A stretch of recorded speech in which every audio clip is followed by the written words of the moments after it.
Hi, everybody, and welcome to another episode of the United States of a Movie Podcast, the movie podcast that turns every Monday into a fun day where we try to, as a trio, answer the unanswerable question, and we try to define each state in the United States by just one movie. My name is Ollie Pettigrew, a massive movie fan. I used to host movie shows in Asia, but discussing movies and watching movies is my favorite thing to do, especially when I'm doing it with my two amazing co-hosts who love movies even more than I do, and I didn't think that was possible. First of all, Ryan Sander, welcome back to the show, buddy. I feel like everything I'm saying has already been pre-written for me, and I can't figure out why. It's crazy. Am I going nuts? Maybe. We'll see. Put your foot in the mouth of foot and mouth madness or something like that. And Will Hirsch, welcome back to the show, our resident movie nerd. He was born, honestly, in a VHS blockbuster rental store. He lives there still. Will, welcome back to the show, buddy. Thank you so much. I'm just, I'm excited for when we wrap up this podcast to eat some pizza without mayonnaise. That's oh yeah, you fucking suck. Because I'm not a crazy person. Hold on, but just to go back a second, what you described sounds like the plot of a phenomenal movie that I would absolutely watch. Kind of like the Tom Hanks movie where he's stuck in the terminal. What's that one called? Doesn't matter. It's Catch Me If You Can, I think. Yeah. Saving Private Ryan. That's the one. Yeah. We got it. Yeah. Get Michelle Gondry on board. We're all good. For those that don't follow me on TikTok as that Englishman in Texas, Will is referring to a confession I made that and it's not that you're a crazy person. To be fair, it's something I never knew about you, and had I known that, we would not be friends. We have had pizza many times. You've just not noticed that I've been putting mayonnaise on my pizza. It's so fucking gross. I think it's just much like Sam Neill. It's just your reality shifts every time you do that, so he doesn't perceive it happening. Do you do it where do you take a bite of the slice of pizza and then squeeze a little bit of mayonnaise? Oh, your mouth? No, but I might. No, I put, oh god. I put it on top of the pizza and bite it, and then or I'll dip it. I mean, I also dip really thick steak fries into mayonnaise. Well, I mean, yeah, mayonnaise is good on certain, but on pizza, that's just truly bizarre. Well, I know there's people like you can't blame that on being British either. Like literally, just before I came into this, I was on doing my socials, and there was someone saying, "Oh, you know what? I like mayonnaise. I'm going to try it." And just this morning, they said, "Oh, I had pizza with mayonnaise last night. It was great. Thank you so much." So slowly, imagine going viral for that. I mean, Jesus Christ. I'm in my own padded cell here. The world is going crazy outside. Yeah, well, that is very much a theme of this week's episode, because this week we went to the state of New Hampshire. Who could have known that New Hampshire brings out the crazy in everybody? Every single one of these movies involves somebody that's going crazy or feels like they're going a little bit crazy. Why don't we start off with the movie that I chose? It was a movie I only saw a couple of years ago for the first time. My missus was talking about it. When I heard about it, I go, Bill Murray, Richard Dreyfuss, directed by Frank Oz. Sounds like a movie I would like. Turns out I was right. It's What About Bob? Which was new for everyone else, right? You guys had never seen this. Yeah. I mean, like I said in our thread, this is such a movie I would have watched growing up, on repeat, but I don't know if I was too young or I was like, what? This isn't Ghostbusters. Get out of here. Well, I wondered the same thing, Ryan, because I'd never heard of it. And I go, but it's a 90s movie with Bill Murray and Richard Dreyfuss, directed by Frank Oz. It fits into the wheelhouse of all the other movies that I watched. I was kind of wondering, did it just never show on cable? Will, you heard about it? I don't think it did. Because if it had, I definitely would have seen this so much. But no, it was a fixture at video stores. I would see I think even giant standees with What About Bob? But yeah, it was one of those. I never crossed my path. I didn't really know anybody who was a super fan of it, so it's kind of one of those movies. Every time somebody mentions it, I remember it exists, and I'm like, oh yeah, right. I remember the trailer so vividly, but I don't know the movie. Yeah. I didn't know the movie at all. Yeah, but I was pleasantly surprised. It's good. Yeah, I think it was a trailer that showed up on a bunch of video rentals. I think they were pushing it pretty heavily on home video. It's a wacky watch. It's a frustrating watch, and it has a crazy ending. Crazy. The last sort of 5 to 10 minutes, they're like, what is happening? This is what this movie's gonna do? It goes off the rails quick. Like a lot of Frank Oz movies. Like the last 5-10 minutes is just like let him do whatever he wants, and then it's insane. Yeah. Well, speaking of going off the rails, Will, why don't we mention the movie you brought to the table this week? Go on, you can introduce it. It's bonkers, this one. Wow. Yeah, so I was telling the guys, there is a kind of a blind spot for me in John Carpenter's career. There's kind of a middle period after his peak and before the atrocity that is Ghost of Mars that I'm kind of unfamiliar with. So I picked In the Mouth of Madness, starring Sam Neill, 1 year after Jurassic Park came out, which like is absolutely mind-blowing. I could have sworn it was 10 years earlier. Yeah, I was thinking that the whole time. I was like, I'd never seen Sam Neill before Jurassic Park, as I'm sure most people like of our age who grew up with Jurassic Park felt the same. But that's insane to me that this was after that. It is. That explains why the effects were so good. This movie, so In the Mouth of Madness, John Carpenter movie. He directed Halloween, The Thing, Big Trouble in Little China, everything, right? Okay. But this movie 10 out of 10 each of those is I actually saw it a few years ago. My buddy Brittany, I was just talking to her this morning. She's like my little sister. We used to live together in Phoenix, and she had this movie because she loves Sam Neill. And she was talking about it. I go, I've never heard, I don't know what you're talking about, but she only had it on VHS. So she then bought a VHS player on eBay, and we got it specifically just so that we could watch this movie. And we had a movie night watching this on VHS. It was like watching it, I don't know, in the 80s, except the movie was made in 1994. Which is even crazier, yeah. So and nice. we roasted the movie as we watched it and had a real giggle about it. I kept pausing the movie to have to check the date on it. I'm like, are you sure? That has to be a typo. That has to be wrong. It's like, you're checking the sell-by date on something you're halfway through eating. Like, is this gonna kill me? This movie is crazy. It is a fever dream of crazy. I mean, like, Will, quickly, because you've never seen it and it's a hole in your watch. What was your takeaway of this movie? I was fascinated to see what you would think. I had to keep reminding myself, like every 5 minutes, I was like, "Oh, Stephen King didn't write this. This is not one of his things." Sutter Kane wrote it. Duh. Sutter Kane, that's right. And I don't know what it is about me. Maybe it's because I'm a writer as well. But anytime I see a movie where it's like the writer is crafting this world, I just kind of roll my eyes, and I'm like, dude, if you're a writer, you're just like me. You're sitting at home, usually probably without pants on, like just typing away at a typewriter. Right. You're not like a creator of like this universe, it's not with that attitude. I will say the one argument against that, and I think I brought this movie up on the podcast before, is John Candy's Delirious, which is basically the same movie. Yeah. He gets a head trauma and a car accident, and everything he writes comes true. Yeah. And it's fantastic. Stranger Than Fiction, Will Ferrell. Yes. Similar, but I mean, John Candy, you can't, it's better by nature. In the Mouth of Madness was, I mean, we will get into it. We will get into fever dream that was that. But then, Ryan, you sort of, it's an interesting state, New Hampshire, and you went with one that's a kind of, I would say, the most conventional choice, but it's one that I actually was a bit of a blind spot for me. I thought I had seen it, and I think now, after watching it, I think I'd only seen parts of it on TV when it was on in like a hotel or something. So, Ryan, tell us about your movie. It's a very millennial movie.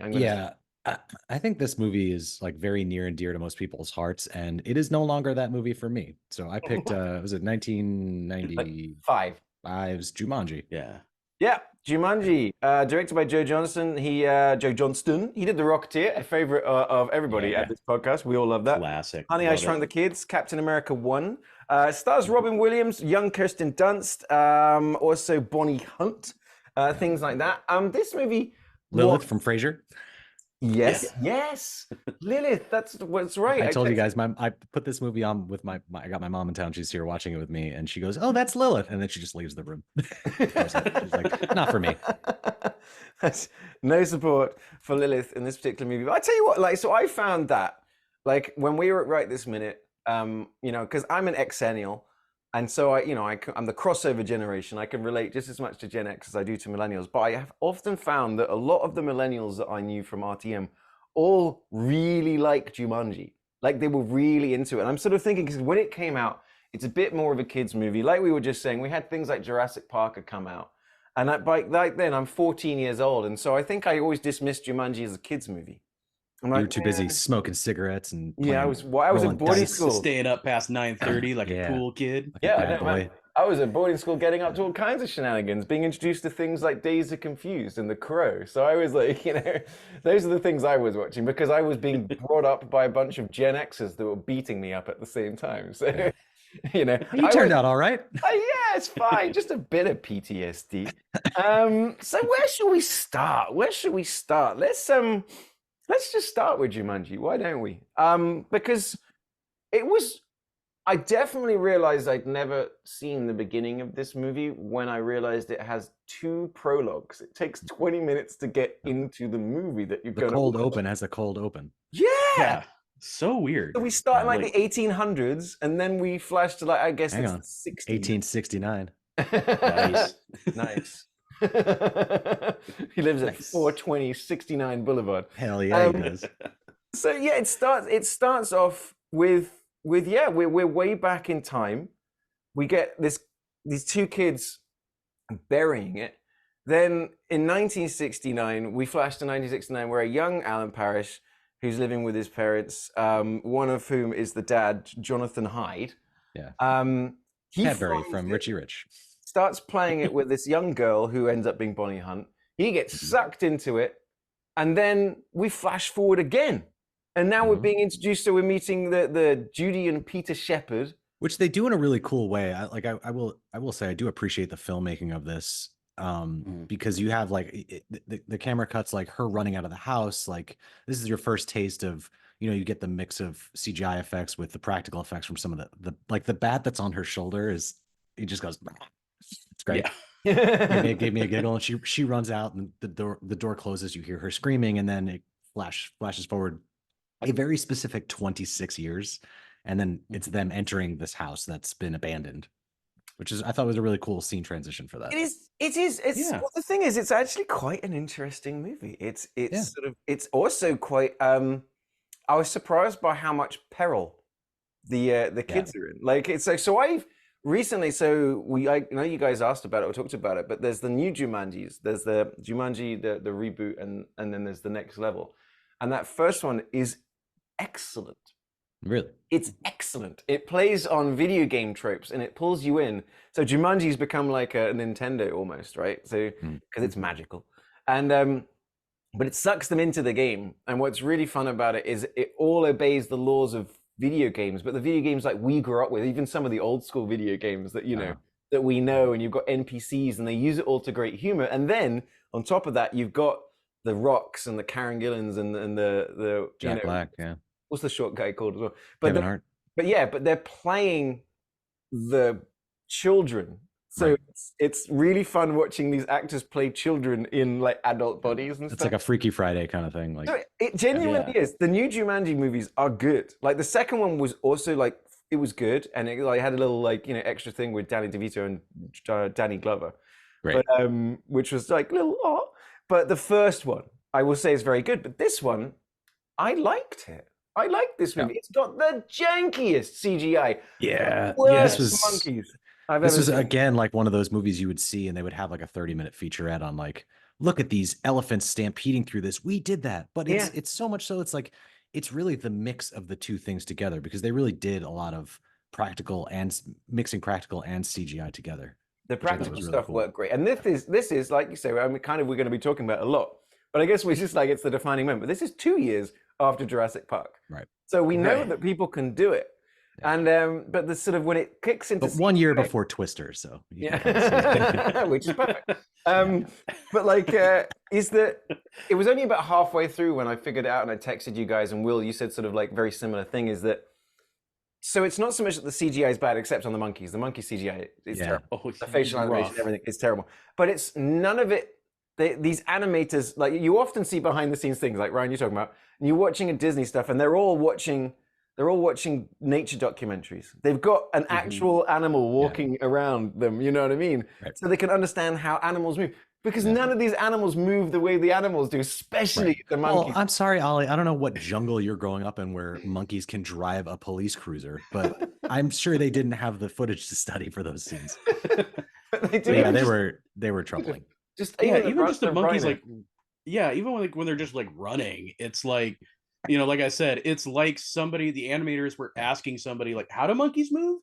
And like their buddy was like, I think it's like this. Even the guy was like, the all lion, right. like there just certain things. Just there was no there because this was such in its infancy, like, and that's the difference between like a Jurassic Park, which is before this, but you have like there's no weight to it, like the Right. lion, like it's just you can really tell it's just them improv with nothing, swinging a tennis racket or whatever. And it just felt like it, and it's marred down because the practical stuff looks so good that the CGI kind of takes you out of it. Well, It's I mean, like the practical stuff is pretty good because I will say that the practical lion did look like I had brain damage. Well, that's how Jumanji lions look. They have a certain. He's just sleepy. But like the plant monster, I thought that was really that cool. was very good. Yeah. The plant monster, and then again, like all of that water stuff and like the spiders, you can tell were like these little wind up things. Yeah. Click, click, click, click, click. They weren't quite moving correctly, but I remember when I was a don't kid know. seeing that, the kid with the axe, and he's just like intentionally missing this very expensive animatronic spider. Don't break the spider.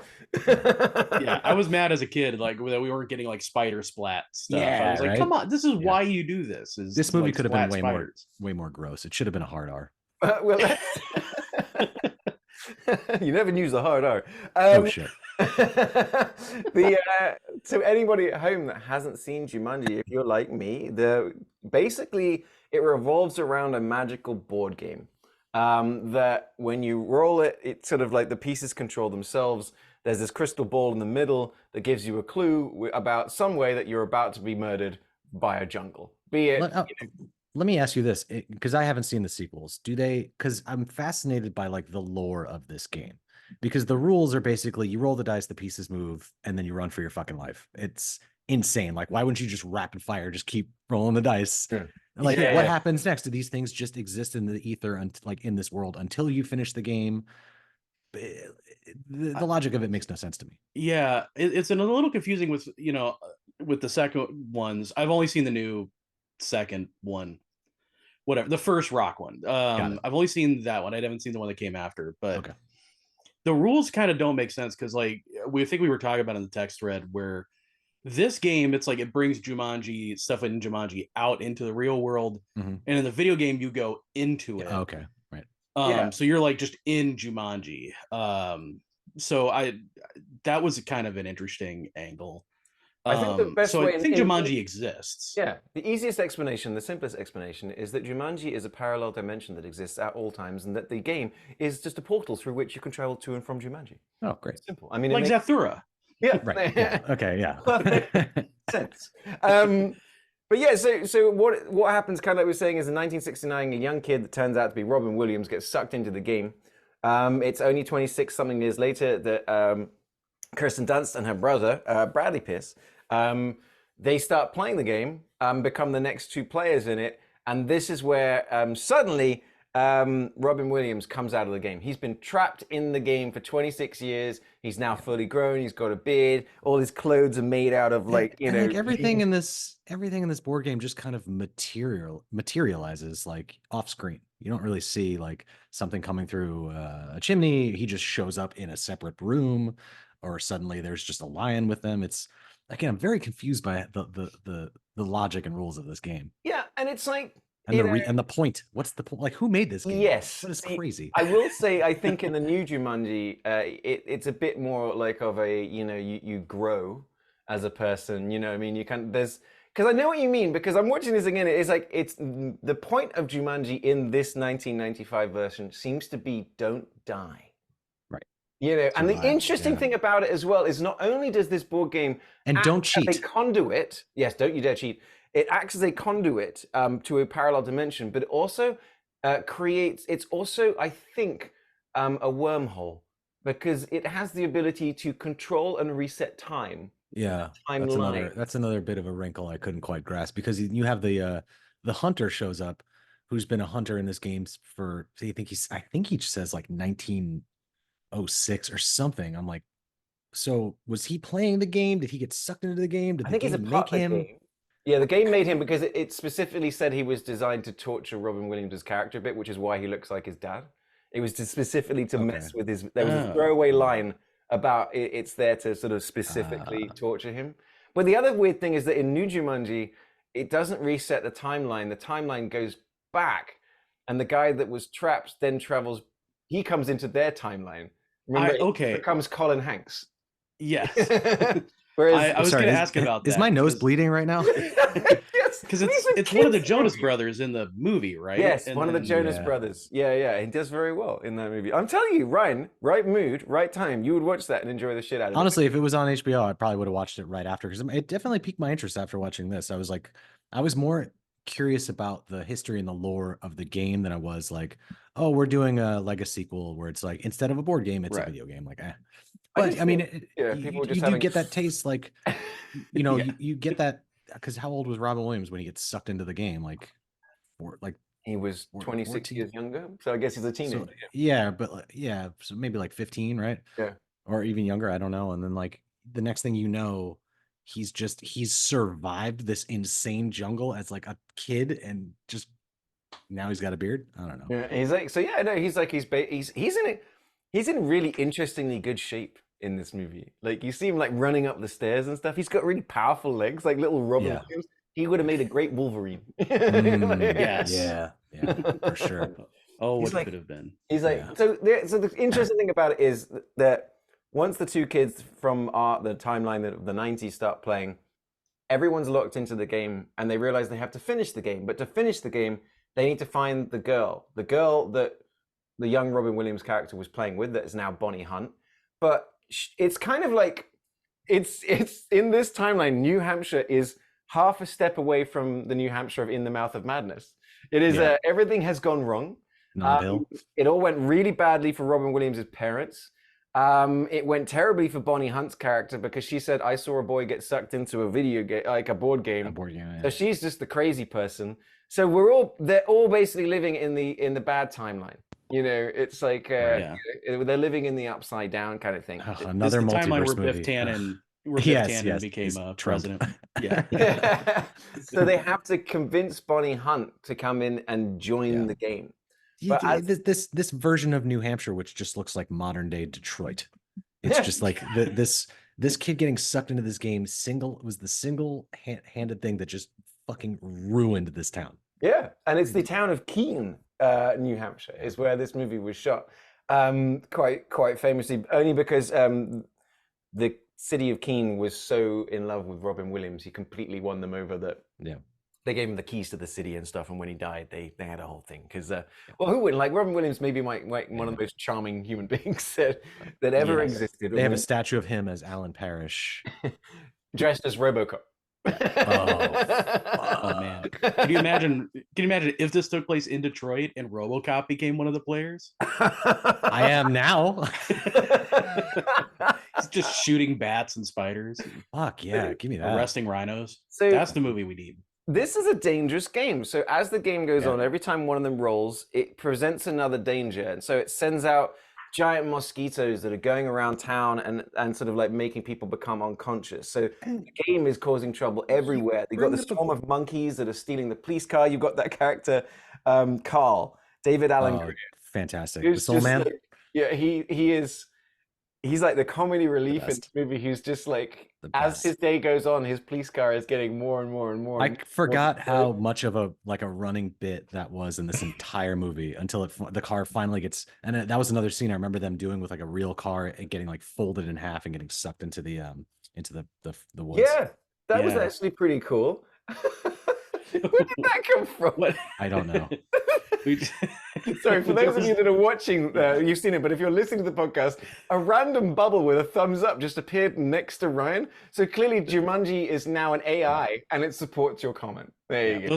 Those are the government agents assigned to like watch us at all times who are just agreeing with our point. Yeah. That was brought to you by the NSA. That was bizarre.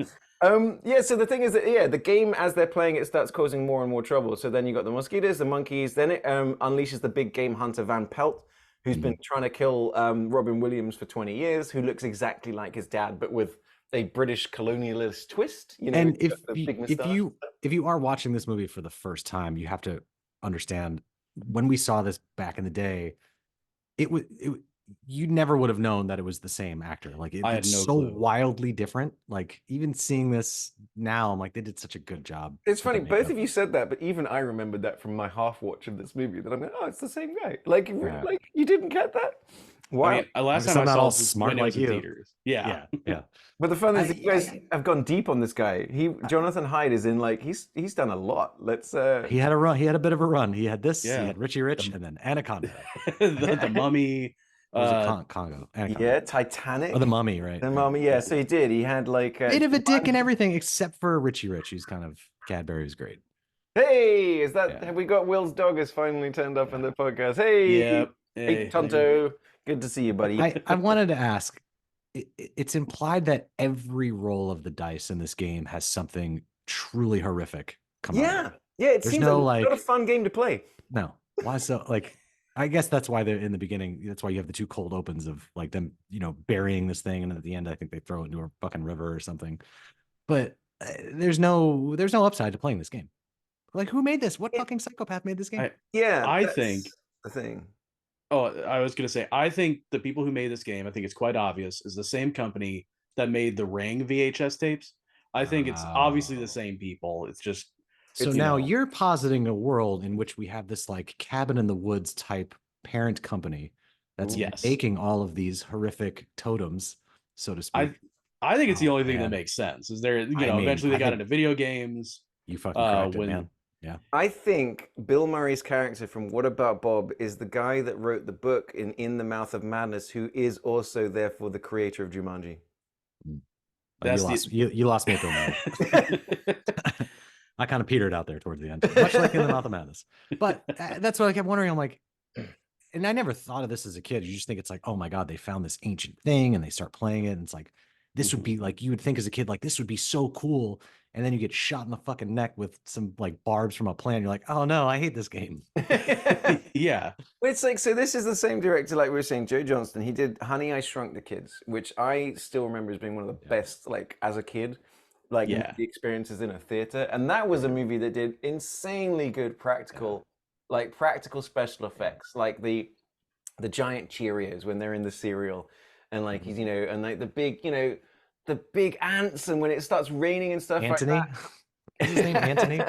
But like, I just sort of like putting it together, just realizing it's a very sort of similar movies. There's danger and things like that. But I'd almost say that Honey, I Shrunk the Kids, the special effects are better, and that movie was made way earlier. That movie just because they had to do it practically. I think the CGI in this is the only thing that I think doesn't hold up, though it is a very good movie. I will say, I enjoyed Jumanji. I just every time those monkeys turned up, I go, I did like the bit where they're running into the city, just causing bits of mayhem, and they run up to it looked like like an electronic or an appliance store, and they're watching The Wizard of Oz, and they just have that moment. They were like, yes. And all of the other the big monkeys with they start jumping around and stuff like that. Yeah. I mean, this movie, so Joe Johnston, we were talking about some of his films. He kind of reminds me, because I do feel like he's kind of hot and cold. He'll have something that's like great, like Rocketeer or something, but then other movies where it's like, he's just not quite in it. It kind of like Martin Campbell in a lot of ways, the guy who did like GoldenEye, Casino Royale, the two best Bond movies, and then would do like Green Lantern. You're just like, what's that? But it's like, you could tell they're good directors. You could tell they're good, but I think they're just, kind of craftsmen in a way. They're just kind of like hired onto a job. And like, all right, I'm going to do the best I can. And they don't impose their will on the story too much. He's done some good. I mean, there's another movie on this list that's going to be turning up on this podcast as well that he's directed, but it's a very good one. But it's like, I mean, you look at it, he's not got a terrible filmography. I mean, Honey, I Shrunk the Kids, 89. 89, wow. Rocketeer, 91. Jumanji, October Sky, Jurassic Park 3, Hidalgo, The Wolfman. Is that the one with Benicio del Toro? Yeah. It sure is. And then Captain America, The First Avenger. Which is crazy to think, like, to land that for Marvel to pick him as the director for that movie. And it's a good movie, but It made my perfect sense favorite to Captain me America. after The Rocketeer. Because like Yeah. Yeah, it's like that's because true. Captain America, the first Avenger, is going to be in that kind of vein. So when they went Joe Johnson, I go, oh, okay, Yeah. he's done that works. Nazis, yeah, excellent. This will work. This will work, and it did. It's great. Though I will say that the second one is actually better. Will the second one, the '70s political conspiracy thriller one, the Rocketeer 2. Oh man, if only. God, if only. Yeah, no shit. I don't know. Winter Soldier for me kind of loses me in the third act, where anytime like it's like, oh, the whole world is at stake. We're putting a gun to the entire world. You kind of lose me a little bit. I'm like, all right. I thought like the Captain America trilogy was great. I thought that was the one I was so. They're good movies. I just think they they're are. so Is that the one with President Robert Redford? Or am I He's thinking of The yeah, Watchmen? he's the director at the Triskelion. Yeah. Yeah, that one's good. I like that one. Mrs. loves that one. She's also just got a thing for the Winter Soldier, so you know. She Who just digs Sebastian Stan. Who doesn't? But yeah, like the thing is that the actual plot of Jumanji is really simple. It's just finish the game, and it's just set piece to set piece every time. And it's not a lot of moves you got to get to the thing. I mean, it's like 12 steps. Yeah, So- fundamentally, like, if they played like Ryan said, and everyone just aggressively rolled the dice. But you know, I guess 7 that's what I'm minutes. asking. It's not like each turn cancels out the one before. So if you get like the mosquito, like if you keep rolling it, does all of this shit flood in at once and you just have to fucking deal with the chaos? Because that'd be a better movie. Make this a Like, they 15-minute take movie. It all happens at They once. really take their sweet time with it too. It's like as the movie progresses, like the turns in between get like further and further apart because they lose the board game, they lose the dice, they get Yeah, it gets stuck taken into away the from them. floor. Yeah, there's a massive flood. The flood's really impressive. That was cool. But then it's like it becomes like a Roland Emmerich movie towards the end where it's just like how much more chaos can we like layer on top of the thing? It's like, all right, we got the flood. Now we need the earthquake to break apart and get the water out. And it's all the trauma as well. So it's like, so the kids, June Nah. and Peter, they're being raised by Lilith because their parents died in an accident while skiing in Canada. You've got the Robin Williams' character disappearing has ruined Bonnie Hunt's life, ruined the parents' life, ruined the town. So there's all this like this creeping darkness in the background, which then has to be honest, like we were surprised by when the game, you know, when they succeed at the game, the implications of that are actually quite big. Because this is fucking crazy. so it's like they win the game, and then suddenly, Jumanji. yeah, by saying Jumanji, that's what you got to do. Whereas like in the new one, it's much more Jumanji. It's a very heroic moment. But it basically returns Robin Williams and Bonnie Hunt to 1969, and it sort of like means that he reconciles with his dad because he had an argument. It helps Carl, the cop, out because he admits that he damaged the conveyor belt. Again, there was this whole like prologue. It doesn't matter. But it resets the timeline, which means that Kirsten Dunst and her brother's parents survive. But Robin Williams and Bonnie Hunt have memories of the alternate timeline. So they go back in time, but with 26 years of memory. Yeah. Though there is a throwaway line from Bonnie Hunt going, I'm already starting to forget. Oh, okay. Yeah. But they still remember the children. Yeah. And Well, so, they have the almanac.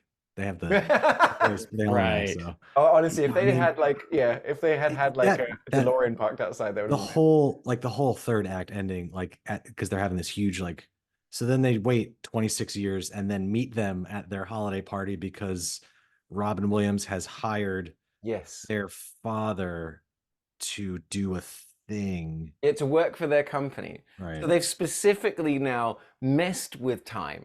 Right. Right. They are the manipulators of this timeline, and have great success. Have become a couple. Live in the house, and it's like the center of the town. The town is thriving. Everybody seems to work for Robin Williams or something like that. And then he has hired their father so they can meet these children that don't know them. Right. There's But there- didn't she say she's like, I feel like I've met you? Isn't there something like that? Like maybe there's a bit of remembrance. It was weird. And then they've got gifts for them and stuff like that. And so Yeah. they're now like, that's like when you get to the end, you go, it's kind of fucked up when you think about it. It doesn't. It's logistically doesn't make sense. Like, but as a like watching this as a kid, you're like, yay, they have everything they've ever wanted. Yeah. But then What you have they that don't line, tell she's you. like, yeah, I think we're planning on that ski trip, and then Robin Williams No! going, no. Yeah. What they don't tell you is in the original timeline where everything went bad, John Lennon was still alive, and them coming back and changing, it's like it's a So- trade-off. So It's a you're trade-off. saying Well, that's what I was saying. Jumanji caused 9/11 is what you're saying? I'm not saying that directly, but am I heavily implying it? I mean, But we talked about this. Like, does this imply like some sort of Final Destination type scenario where they stopped them from dying, but now they have to that skips, Yeah. and someone else is going to have a horrific death? Because Yeah. I'm into that. Because I will say, yeah, the new Jumanji definitely sort of softened the trauma. horrible implications. You can still die in Jumanji. That's the kind of the stakes in the new one. The fun part of it being, though, you've got 3 lives because it's a video game. Oh, boy. I wonder if they use that as a major fucking plot device. It's great. Oh, it's seriously. I kind of want to watch it now. I kind of want to watch it just so I can fucking ruin it for you. That's your favorite thing to do. It's just destroy, it's so destroy a movie that I hold dear to my heart. Yes. You guys tried it with Twister. You can get it. Well, at least good I had luck your back on ruining- Twister. I had your back. Good luck ruining a movie that stars The Rock. I don't think you can do it. He's doing movies now? The more I think about it, is that Jumanji and In the Mouth of Madness kind of have a lot of overlaps in a lot of ways of just like this weirdness, this sort of like the malevolent control, this danger that comes from either reading or playing the game, and like all of this insanity that gets unleashed on the world. So Yeah, a lot of demonic tentacle monsters in both. So But only one of them has the guy from Das Boot. yeah. Jürgen Prochnow, what a great name. The only thing I ever really saw him in was Beer Fest, and there's a throwaway line where he's like, I was trapped in a submarine once. I just How much state does Das Boot take place in? We should do that one. Yeah. What state? The state of being like terror. Oh, he was There we good in Beverly Hills Cop 2. That's Yes, right. yes. Jürgen But Prochnow. he's like I know we're jumping ahead to are we done with Jumanji? We can be done with Well, Jumanji. we're just talking about. Okay, we're just right little now. musings. There's a scene in the Mouth of Madness where the church doors open and he's just standing there with his hair, and I don't think anyone has looked hotter on film. Yeah. Like this fucking guy. It looked like He looks like a 12-year-old little 80s like a little Dutch boy. Is it like an 80s pop star of some kind? Yeah, it was. I was like, nice. Yes, He was. He's in Air Force One. I remember that. great villain. Great Yes, villain. I knew Yeah. because he was in Dune as well. So he was Atreides.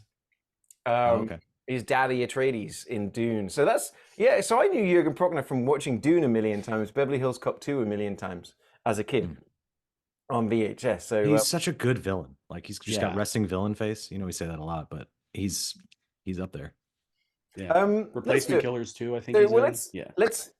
let's say, all right, we'll finish off with Jumanji. Just a little bit of stuff is that would you say Jumanji's a good movie?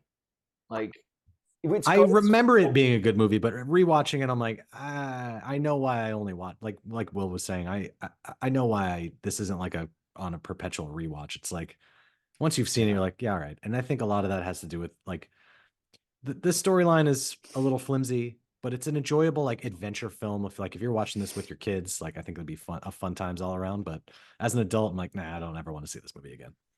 Yeah, it's not like a Hook where like I feel like that is a movie that older people, especially like my dad, hated, but Yeah. like I think everyone my generation is like love that movie, and I think that is worth rewatching because he gets to kind of be Robin Williams. And in rewatching Jumanji, I'm like, he feels like he's oddly held back a little bit, like he's a little more reserved than he should be. I think they had said that when he'd signed on for the film that, Yeah. he's got a penchant for always like improving and everything like that. But this was like very much on script. And I think the only improvisation he did was with like scenes with him and Bonnie Hunt, which were some of the best. Yeah, that's what I saw. Yeah, so very much that there was, because he's got that reputation, and it's a great reputation. Hey, hey. I mean, it that only kind of created, it only made Aladdin one of the best animated movies ever, which is just this guy Right. riffing, and they go, just animate everything he said, just That's the do Will Smith whatever he one, right? did.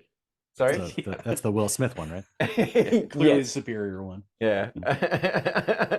But yeah, no, that's one of those things that like that is true. I know what you mean. It is a tough recommend. Like, I mean, I wouldn't consider this like a classic, but it's very much a product of its time. Like that very like, these new movies were coming out, and a lot of them were very effects driven, and a lot of the stuff still holds up, but the computer stuff is really miss or miss. Like, Yeah. but it's cool to see that like when they turn the little boy into a monkey, I like to picture that. Oh my God. What's the director of Beetlejuice? Oh my God, why am I forgetting his name? Tim Burton. Tim Burton saw that and was like, I've got the perfect idea for a remake of the monkey movie. Whatever. My brain's not Planet working. of the Apes. That's the one. Sorry. That was a great reference and a great point. Well made, right? We'll cut that out. I thought of this on my walk yesterday, listening to one of our older episodes. I'm like, I've got the perfect Tim Burton joke that's gonna kill. It's gonna be a home run. Yep. It's gonna slay. Talking about home runs, let's talk about the giant elephant in the room of. Honestly, I enjoyed watching this movie. Will's choice, in the mouth. I loved it up to a point. It is so fucking weird that I enjoyed it for being. I love the weirdness though. That's like right in my wheelhouse. So weird. It's like right in my Q zone. Yes. Thank you. It's I mean, I love like cosmic horror as a genre, and I don't know if this was necessarily like consider that because it's not really like cosmic-y, but there's very like Lovecraftian. I mean, there's Cthulhus everywhere in this fucking movie. Yeah, it is right? weird. Yeah, it starts off with Sam Neill in a straitjacket. Really nicely shot, actually. The outside of that thing. What a really nice facility. It is very nice facility. Not bad. Until you get into the cells. But yeah, the one thing I did notice, and maybe I think I mentioned this on the thread, like this movie looks so fucking good, and it looks like a classic Paul Verhoeven film. The way it's shot, the way it's lit, like it's a great looking movie. I had to look up who the cinematographer for it was, and I was shocked to find out he was also the DP on Hot Shots Part 2, a movie we mention every episode on this podcast. We'll continue to mention because it's awesome. Yes. Gary Brian Kibb.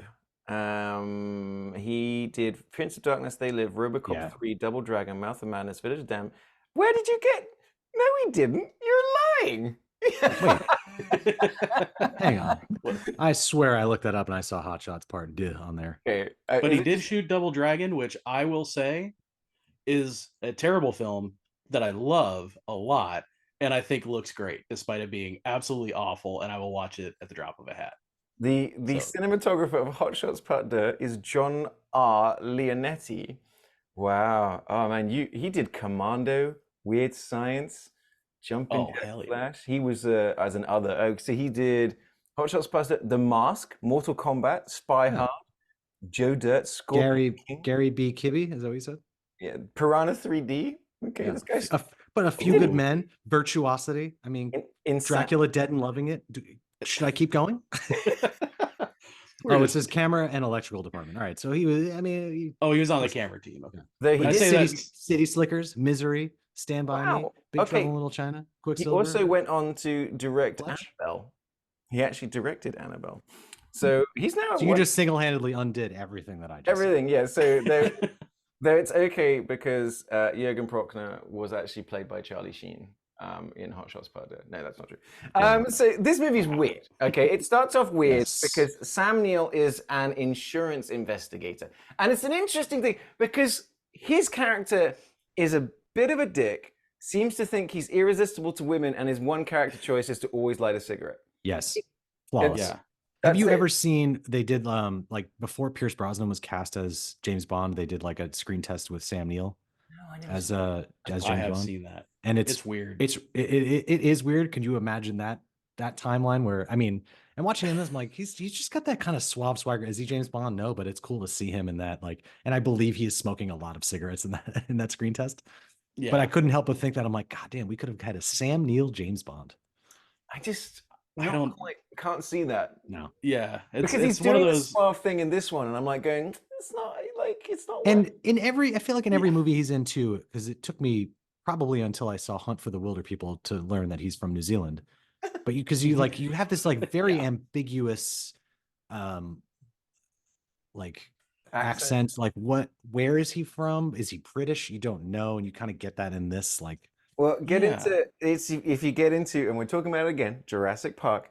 I was watching an interview of Sam Neill talking about this, and how it's like, on day one they were like, Steven Spielberg is like, do an American accent, okay, and then they're like, within 2 days they were like, stop doing your American accent, but don't do a Kiwi accent. So that's why his accent is Sam Neill. Yeah, there you go. Yeah, it's great, and it's great. And you get that, in this movie too. You do. Yeah, you know what's funny? I never questioned it. Like, as a kid, I never questioned that he wasn't American in Jurassic Park. I was like, okay, that's just his voice. Yeah. But he's doing like the same voice in this movie, and I'm like, oh, what's rough? It must just be my nostalgia, kid brain that says, no, Jurassic Park, he's a perfect voice. There's nothing wrong with it. And it sounds, I think in Jurassic Park 2, he sounds sophisticated, and you kind of believe that he's this like scientific dinosaur. He's not in Jurassic Park 2? Sorry, Jurassic Park 3. Directed by Joe Johnston. Which I like Jurassic Park 3. I think the first 3, they get worse as they go along, but I still say Jurassic still fun Park 3 times. is good. Yeah, they're not bad. Yeah, Jurassic Park 3 is not a bad movie. It's just if you not follow Jurassic Park 1. if you follow the Twitter feed, but with raptors, I love it. They shoot that scene where it's just the Alan. That's one of my favorite ones. Okay, so if I know if by this point, if you're listening to this and Twitter has still here, Twitter's been destroyed, because it looks like it's not going to be around too much longer. But it does have but with raptors. Is that what it's called? It's just something like that with raptors. Maybe this guy. Yeah, they use CGI to edit all these famous movie scenes, but they put a raptor into it instead. Flawlessly. Yeah, like Planes, Trains, and Automobiles. They did one the other day. When they're sitting on the plane and stuff. It is.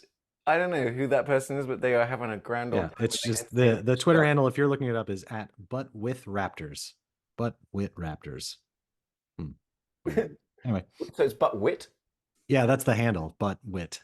But wit raptors. But it's totally worth it. That is a great way to, honestly, if you put a raptor in the mouth of madness, it would have fit in perfectly. Would you even notice? So essentially, yes, he is an insurance investigator. So don't bullshit a bullshitter. Yeah, but like a real gumshoe, like a noir detective. But really, he's like the only case you get to see him work is like, hey man, if you're gonna, it's fucking stupid. That's right. It's like you burnt down a warehouse. We got photos of your wife. And it's like, it's like if you're gonna burn down and commit insurance fraud with your wife, don't fuck around on your wife. Yeah, it's just the whole like, he's like, you've solved the case, you've done it. Oh well, it's crazy. A cigarette. And Great cigarette work. Great. Is it hot in here? You're sweating. He's doing that whole like. And the guy is drenched. Yeah, drenched. Yeah. There were a few times watching this movie that I felt like this was like, oh, they did one take, and Carpenter was like, fine. Because some of their reads felt like they were reading the script. Yeah. There's some line deliveries where you guys haven't figured out this scene quite yet, have you? You're just saying the words to each other. Mm-hmm. Yeah, there's a point in John Carpenter's career, like after his peak, like I think, after like the 80s, he had become so kind of like, this was the start of his, like, I hate Hollywood. I hate having to work in the system. I hate my job. I hate my life. I just want to smoke weed and play video games. And I think it's really, you're starting to see the effect of it right here, because there's just something about like the scenes that just don't come together. The acting isn't quite, it just doesn't feel like a director is really behind the wheel.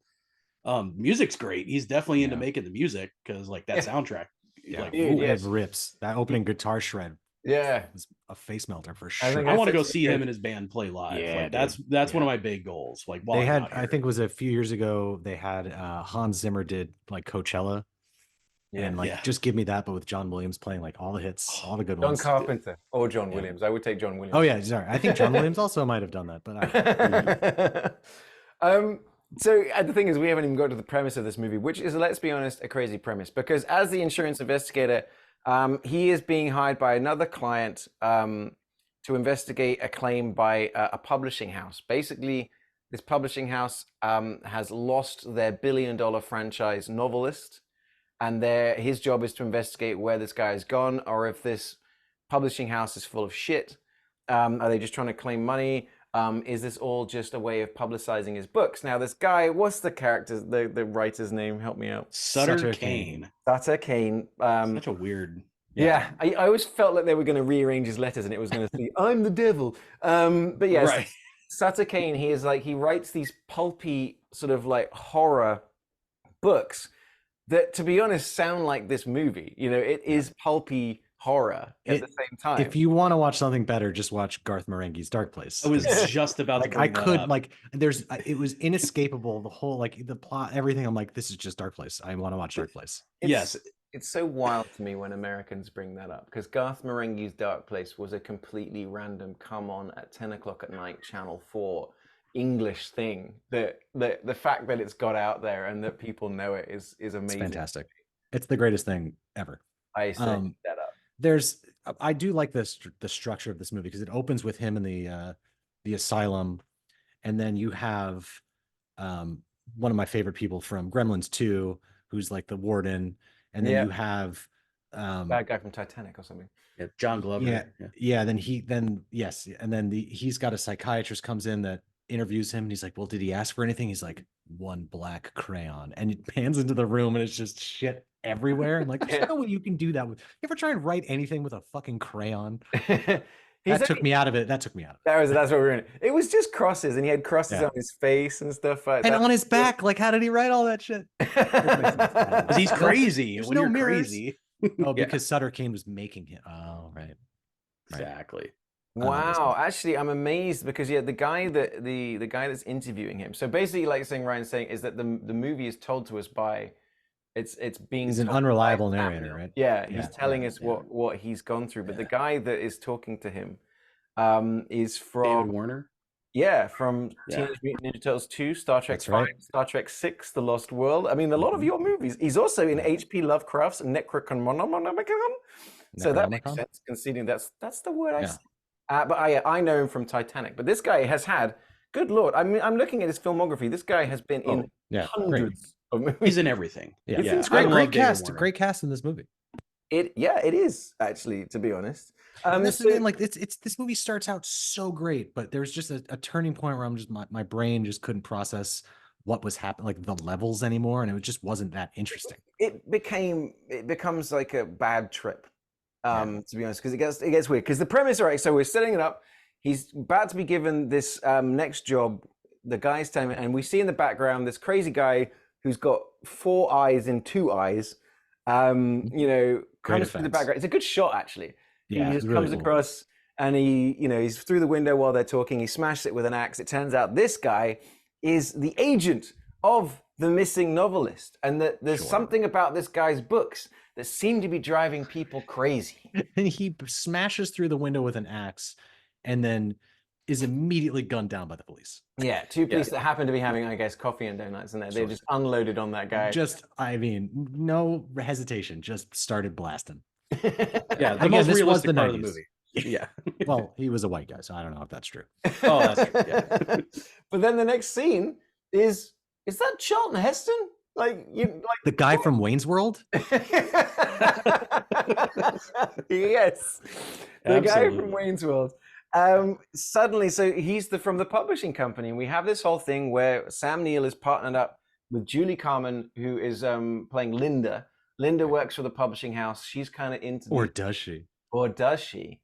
And they go off. I'm asking. I don't remember. Basically, is to try and find this guy. And so Sam Neill starts reading the books, and as soon as he starts reading the books, he starts having weird dreams. He starts seeing weird stuff, and then he's in a moment of inspiration. He's looking at all these the covers of the books, and he sees these red lines, and he starts cutting the red lines, and he's able to get the exact outline of New Hampshire.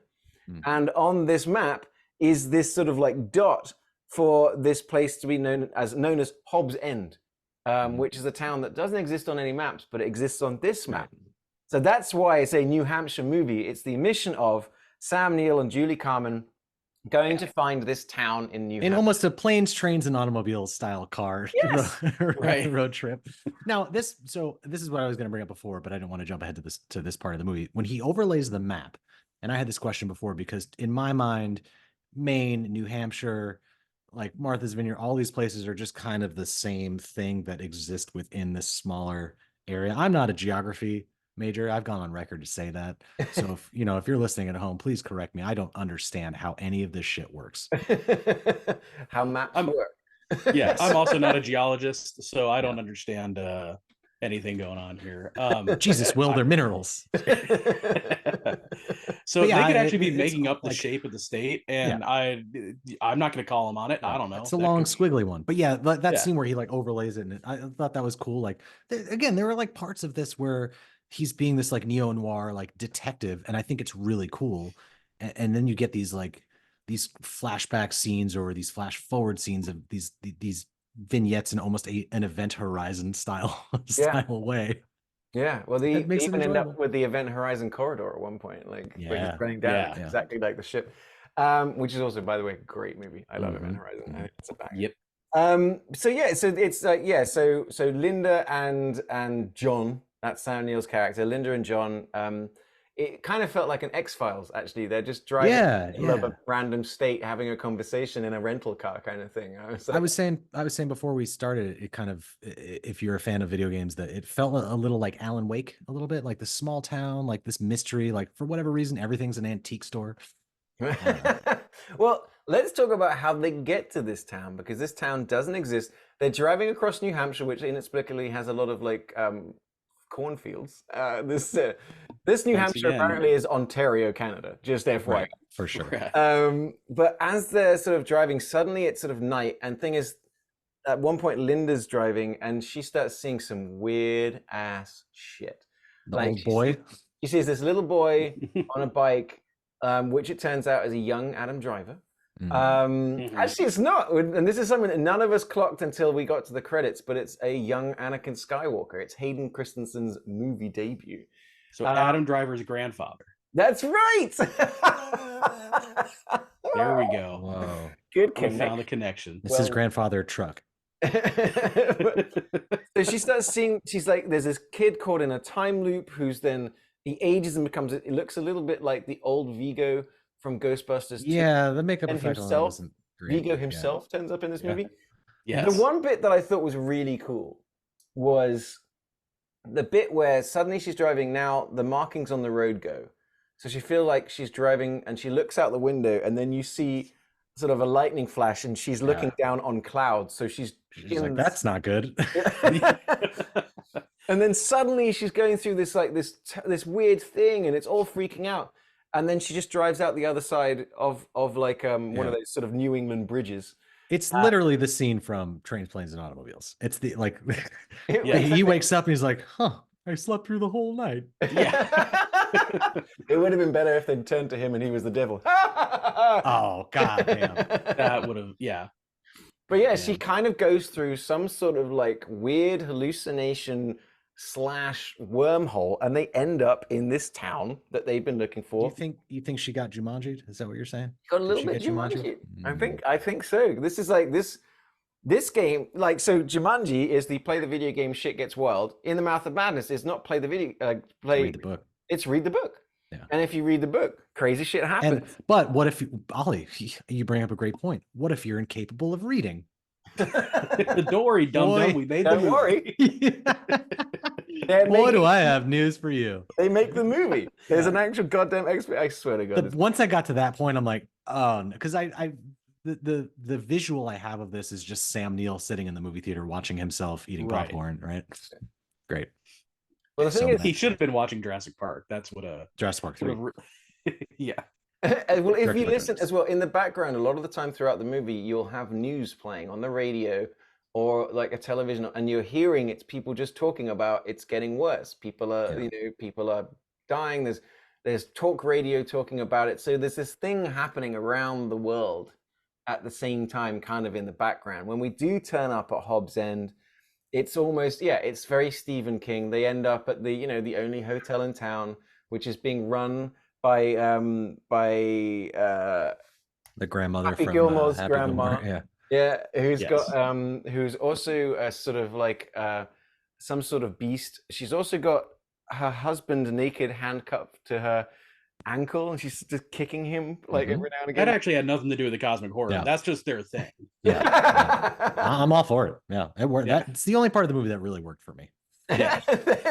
And then it just kind of gets weird. Like the painting turns to look at Linda. Yeah. And it's at this point of she's the one going, look, I've read the books, and she admits, okay, you know what? We were fucking with you. We did get our novelist to go away. This is supposed to be like a publicity thing, but this is what I've read the book, and this is the book. The book is happening right now. And he's like, if the whole thing for him is like, no, this is reality. Reality is happening right now. But she opens the window and points That out scene where he's like, no, if this was reality, I would see a black church with gold onions. And she goes, no, dick, the window's over here. And he's like, shit. It was almost a Simpsons moment. Yeah, It was yeah. just like, it was You so mean like, this okay. window? Yeah. The thing And then about it they- is, I immediately Googled that church. And that's a real church. I was going to say, I didn't know if it looked fucking terrifying. Like, It is. It's kind of weird and kind of scary. And and that's when, at this point, if we have to try and describe to you the plot of this movie, it's impossible, because it's like a constant fever dream from this point where shit gets weirder and weirder. But the one thing we can tell you is that as they're at this weird black church that exists, Google it, a bunch of like trucks turn up, and they're basically talking about their kids have been kidnapped. And that's when we get that moment that Ryan described of the doors burst open, and there's Jürgen Prochnow looking as cool as can be, just like in black with like his hair, like an in the 80s wind. synth band. Just fucking, He almost just like he should have been like doing a guitar solo. Yeah, he was fuck about ready to shred. It was gonna be awesome. I mean, I don't think anyone's ever looked cooler. It's just That's definitely fantastic. But then yeah, Vigo's there, you know, and I had heard this before, because for some reason this line reading is in my head. I must have seen the video clip where he's like, Johnny boy, because I say that to this day. And watching this, I'm like, oh, this is where it comes from. I never knew what that clip was That's from. awesome. Nobody knows what I'm quoting, even me. I'm like, I don't know what it's from, but just I always hear Johnny boy. Great. He's great. I mean, it's so funny. I was like, my first thought was like, is that the guy from Die Hard? And I looked at him like, holy shit, that's the guy from Die Hard who is also Vigo the Carpathian. That was mind blowing to me. Wait, Fantastic. no, that's not Vigo. Yeah, no, those are different guys. The guy that plays the bad guy from Die Hard is a famous like dancer. No, Vigo is in Die Hard. He's not the guy. Oh, that, yeah. He is in Die Hard as one of the bad guys. Al Yeah, Shins. Not him. you racist. People They can all be two German things, people. Ollie. Yeah. Go back to your mayo pizza, you psychopath.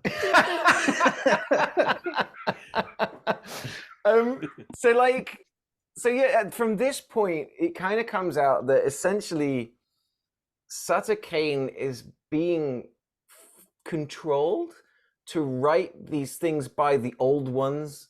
This is kind of where I checked out. Yeah, it's like it's just the beasts or the darkness or Satan or whatever you want to call it, and whatever he writes becomes reality, and like the writing starts to control the reality, and then we see Vigo, he kills himself. I've been written this way, and Linda, she turns bad, and like.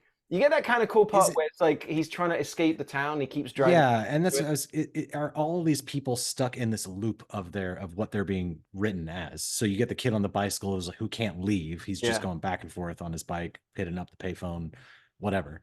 And then you got our boy Vigo just constantly shooting himself in the fucking head, or you've got the grandma from Happy Gilmore chained to her husband. I don't understand. I don't get it. Like, as this town has just been going on and on and on like this. Yeah, and you get all these weird, like you were saying, these weird Cthulhu type moments. These things of just there's these beasts and in the background, or you see these shadows or the paintings, and it's uncomfortable and it's weird, but it's also so weird you're kind of amused by the weird. Yeah, almost like you see like that weirdness in like The Devil's Advocate or something like that kind of weird shit where you're not sure. Because you have this unreliable narrator, so you don't really know what to believe.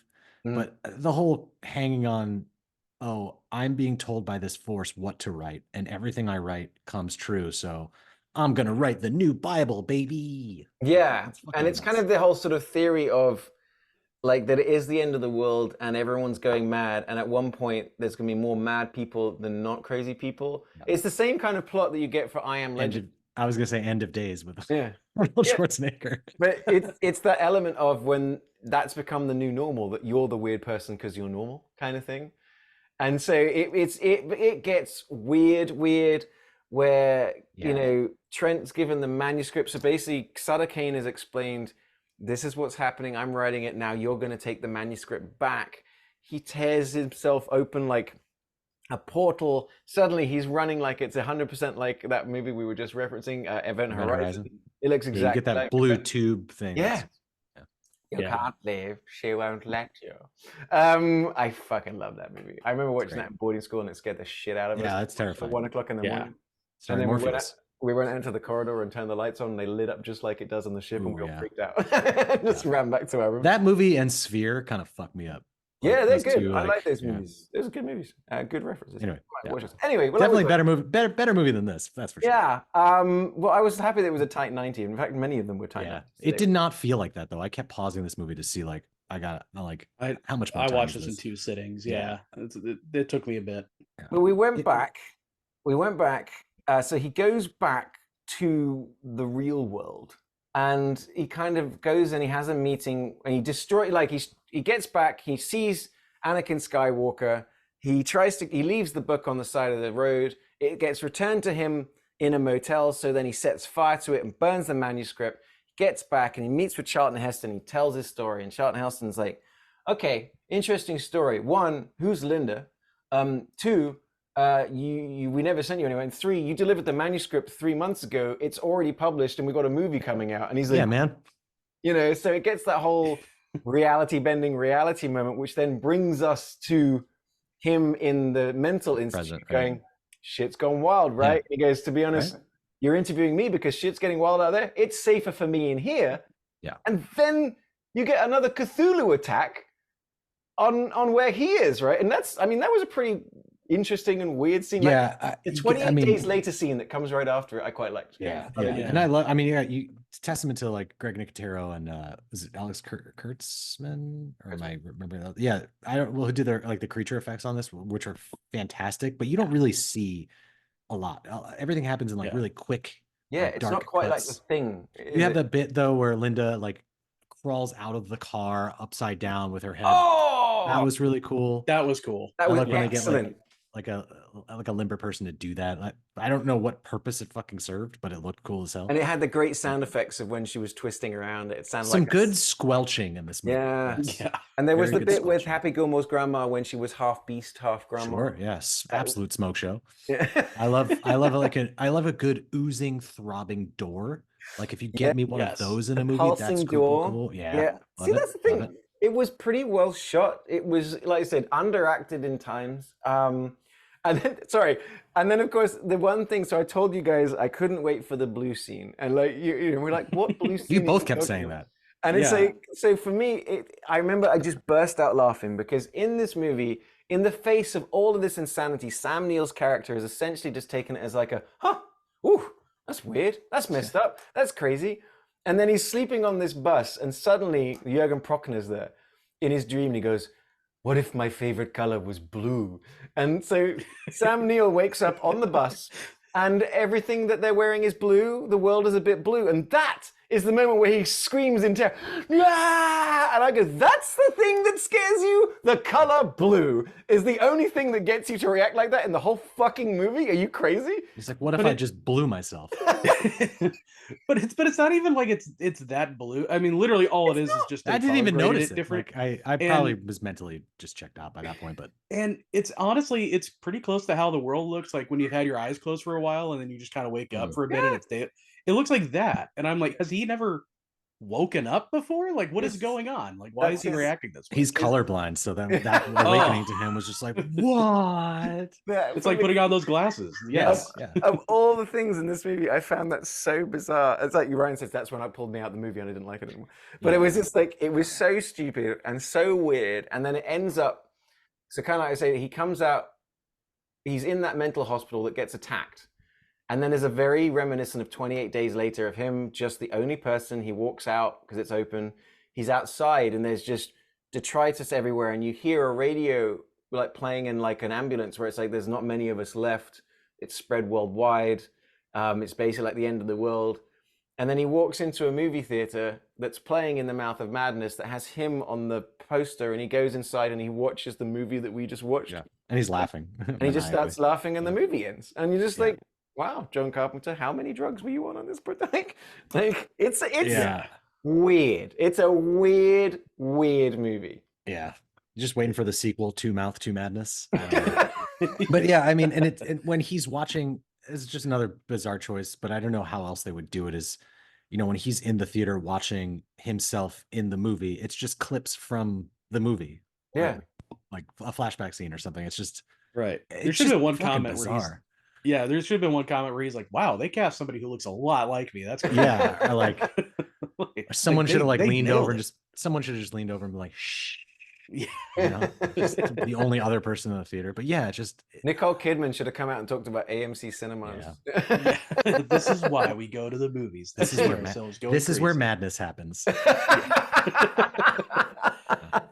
Oh man, yeah, it just like I said, like I loved the first. Like this feels like such a two-part made-for-TV movie, and that it's like the span of when you'd see the first part was great, and then you'd wait like a month and get the second part, and you're like, I don't remember any of this shit, and it fucking sucks.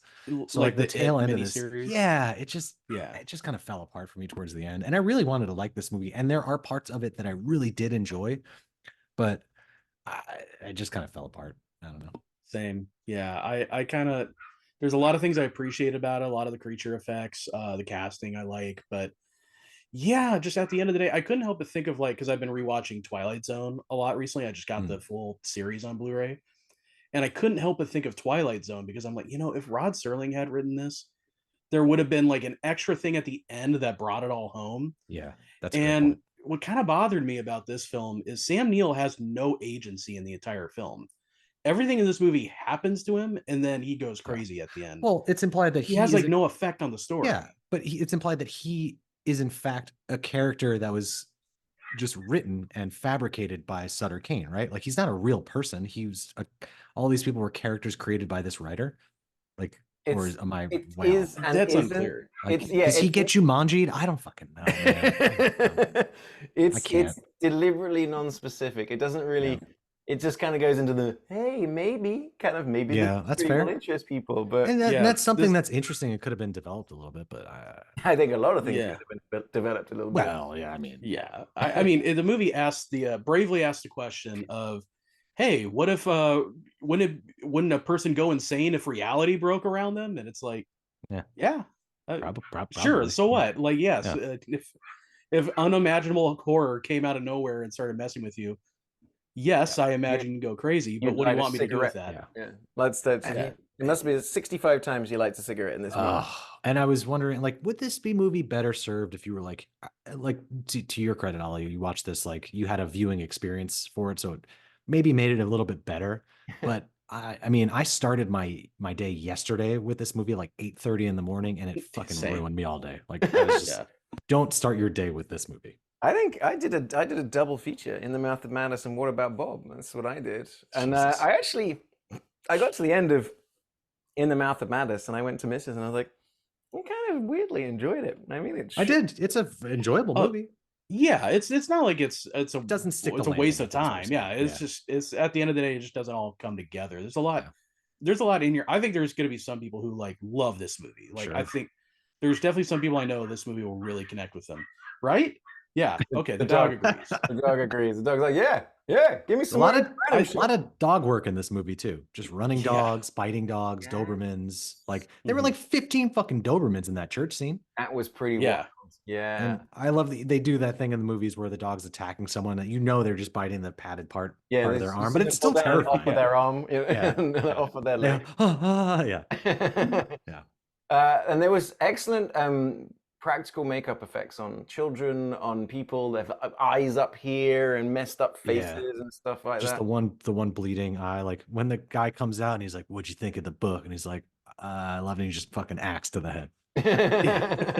Great. Wrong answer. That bit where Jürgen Prochnow like puts Linda's face to the end of the book and it lights up and it that was cool. There's like I Like, said, there's lots to this movie that is no. just like weird and wacky and strange and bizarre. It does. You guys, it is such a good. It would have been such a better Twilight Zone episode or a better X-Files episode. You know, just there's just something that's off about this that's holding it back from greatness. But honestly, you know, when you say that, it is. You're exactly right, because it's even shot in Canada, and it's got the guy and the girl. It is like watching one episode of X-Files where Mulder goes crazy at the end. That's it, basically. And if you like the next week, nothing, totally fine. yeah, if you like X-Files, you'll enjoy it. Well, let's move on. Let's move on from In the Mouth of Madness before we go completely crazy. And talk about a movie that's completely about a completely crazy person that is so crazy he drives psychotherapists insane. This movie is a bit nuts, actually, when you think about it. So what about Bob?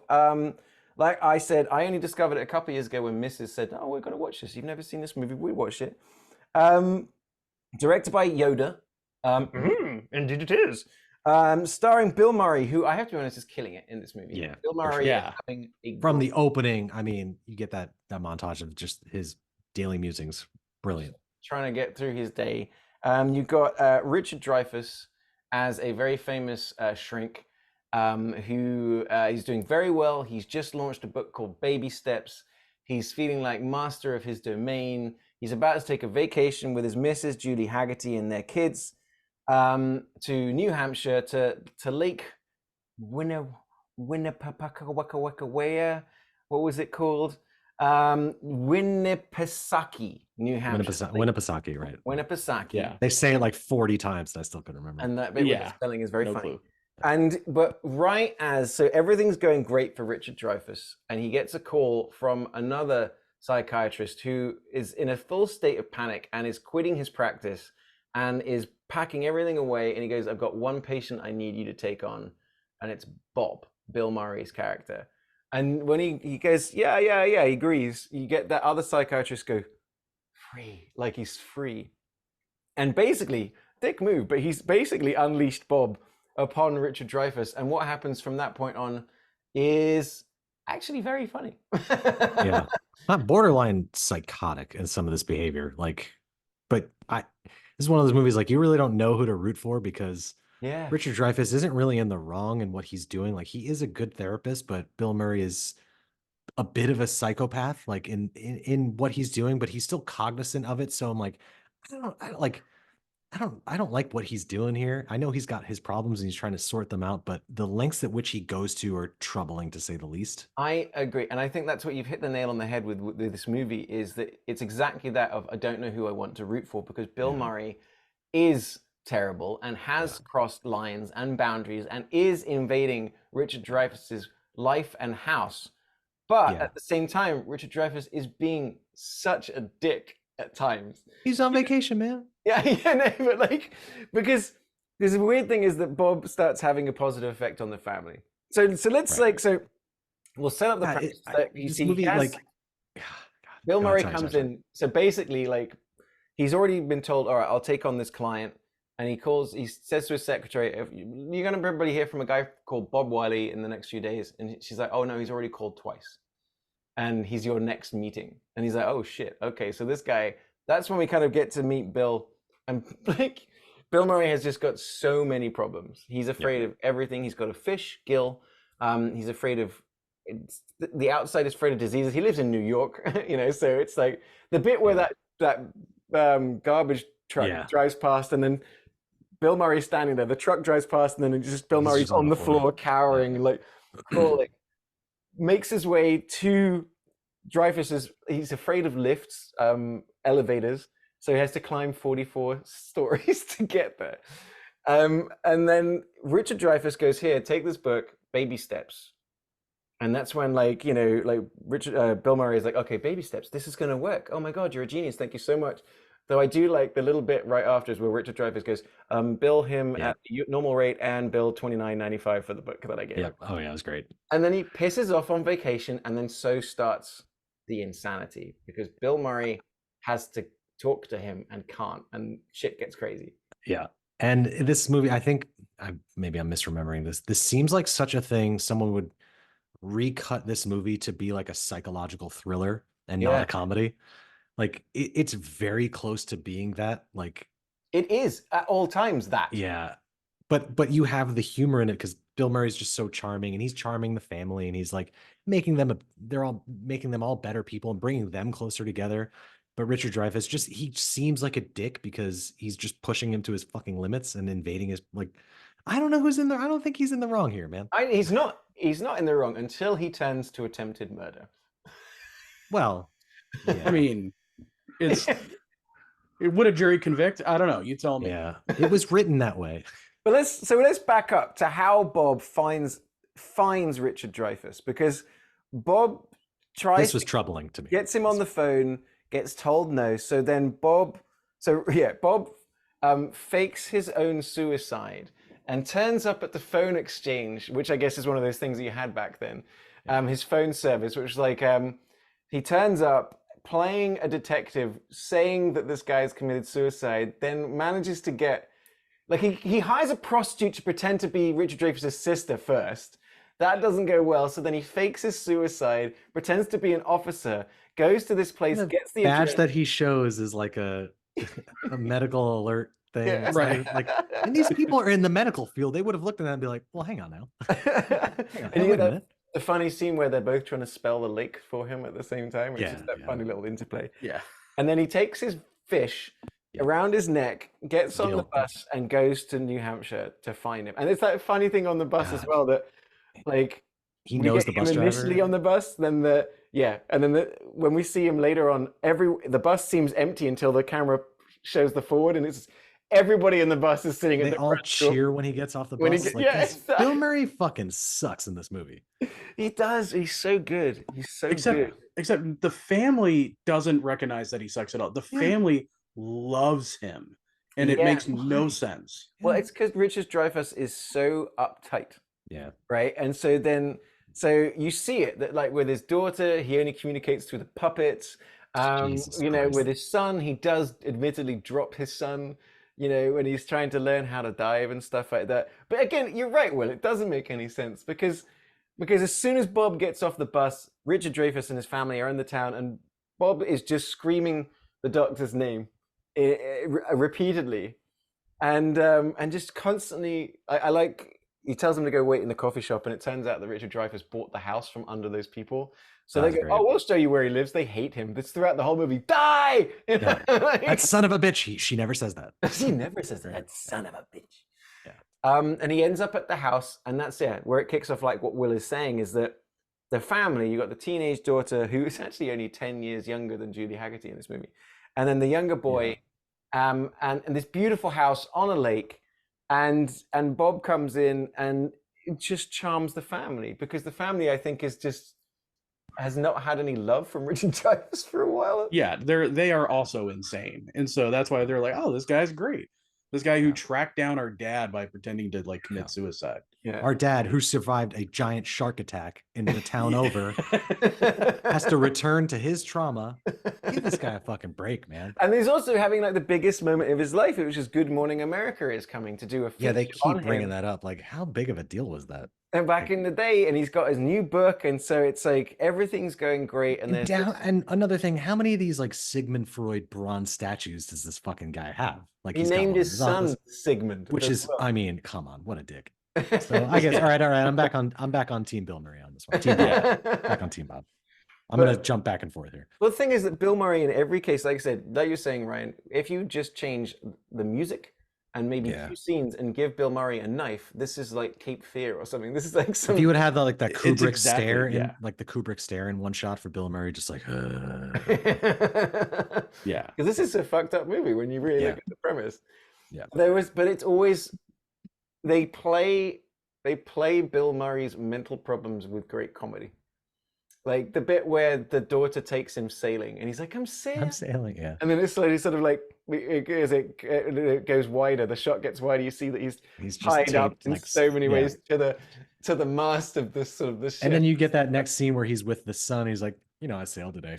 Big deal for me." And he's like walking on the dock. Like it's really hard to. I mean, I know that they establish his mental issues in the beginning of this movie, but it's hard to really believe them. You really never know if it's like an act or not. And There's just So- that one thing disconnected from me a little bit. Okay, so that's where I thought this was going. I thought the twist was going to be, and jeez, sorry, the dogs.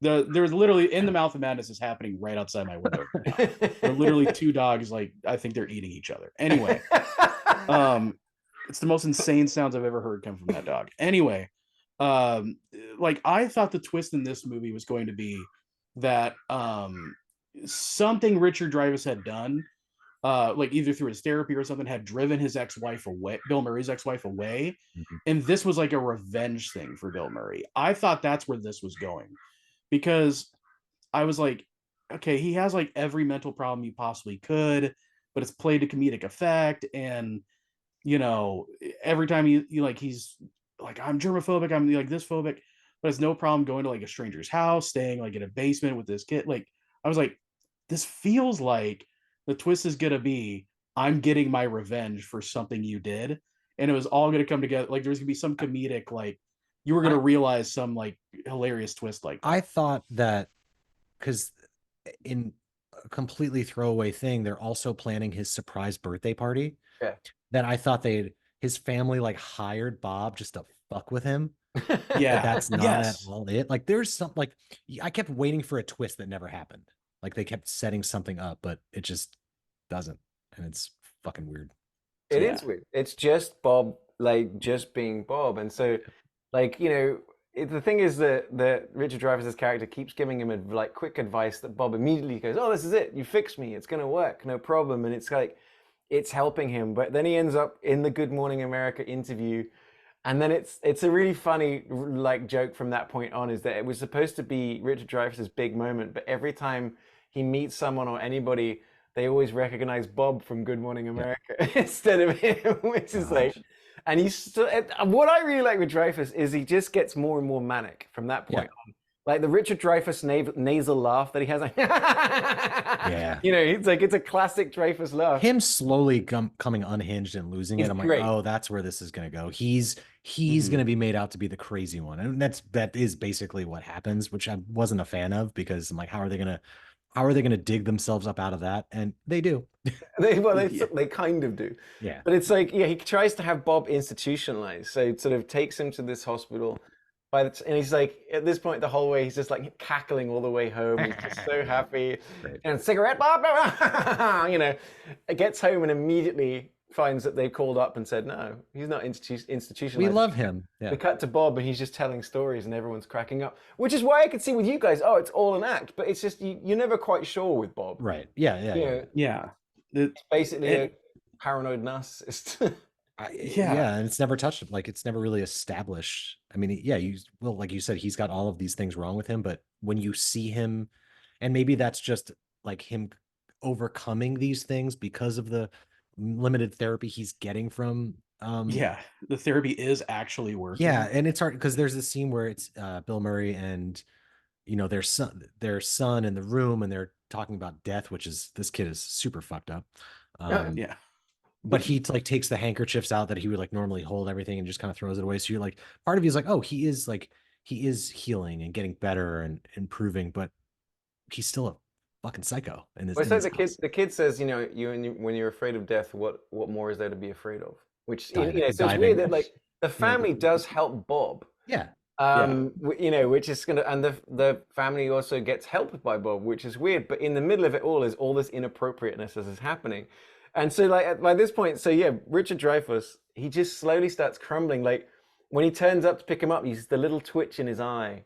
He has this tick, and it all starts building. So then he abandons Bob on the street, gets caught for speeding. Bob's been picked up by somebody else because he's been charmed. So then Dreyfuss is trapped. He gets covered in mud. So he's had the worst day of his life.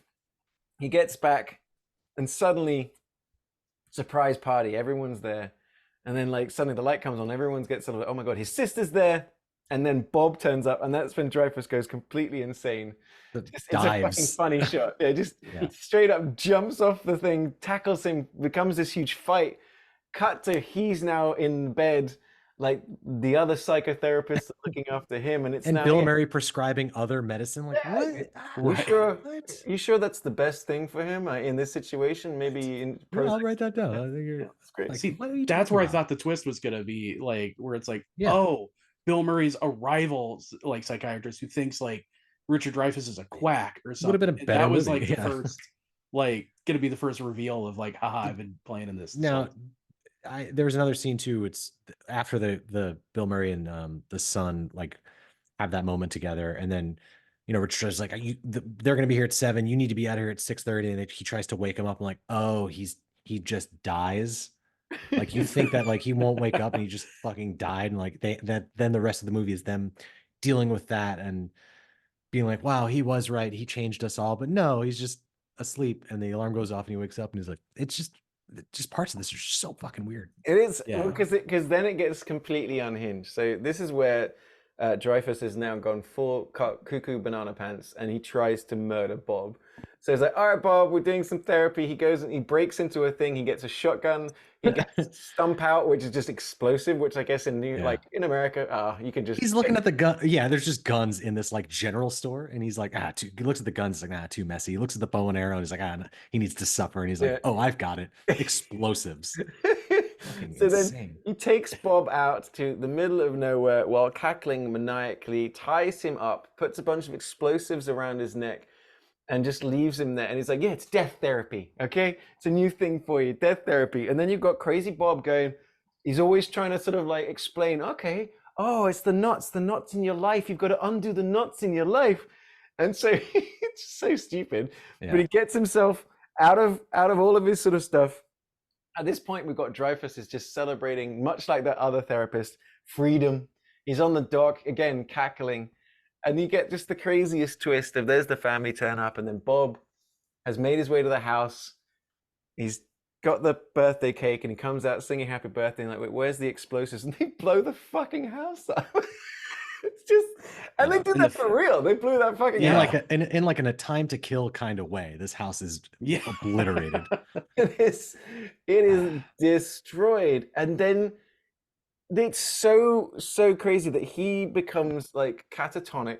We then see him in like the mental like what's the last 10 minutes of the movie just go bang bang bang. What's the time jump on that too? Because it really just cuts to him sitting in like a padded room, like with making a wicker basket. I don't know if they say like that's actually really funny with the half-made wicker basket, and he's sort of like just sitting there kind of half drooling. Oh my god. And like, and then it cuts. So it cuts to, I don't know, but weeks later. But then it cuts to months later, because Bob is now marrying his sister. We're in the church, and he's like, "Does anybody have anything to say?" Okay, they're married, and just Leo, who's just been catatonic, just goes, "No!" Jumps out of his wheelchair.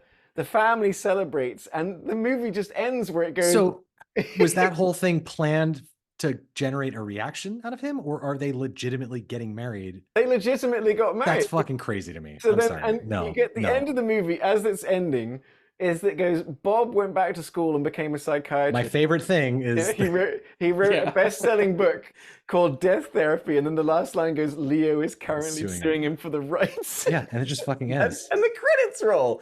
You're like, what? I would have been so furious leaving the theater at this ending. Like, I would have been fucking pissed. And I watched this in my house. Yeah, I think that's why this movie hasn't succeeded as much, because I think it's a frustrating watch, because like you're saying, is we don't know who to root for. Like, Bill Murray is being terrible but charming. Richard Dreyfuss is right but being a dick. So there's no like happy. You don't get that like we said, Planes, Trains, like you have these odd couple pairings, or like a 48 Hours or something, like where you have these people that fucking hate each other, but at the end, like they come together, and you have this bit of catharsis at the end. This movie doesn't have that. It just ends on a truly insane note. Like, yeah, I mean, it's typical for like Frank Oz endings, because you think Blues Brothers, they go to jail. Yeah. At the end, they're right back in prison. The original Little Shop of Horrors ending, the world is destroyed by a race of Audrey 2s. So Frank Oz just has a thing where he's like, I love ending movies in the most insane, downbeat way possible. Fair. Which I appreciate, but Yeah. it was weird for this one. For this one, yeah, for such like a 90s like comedy.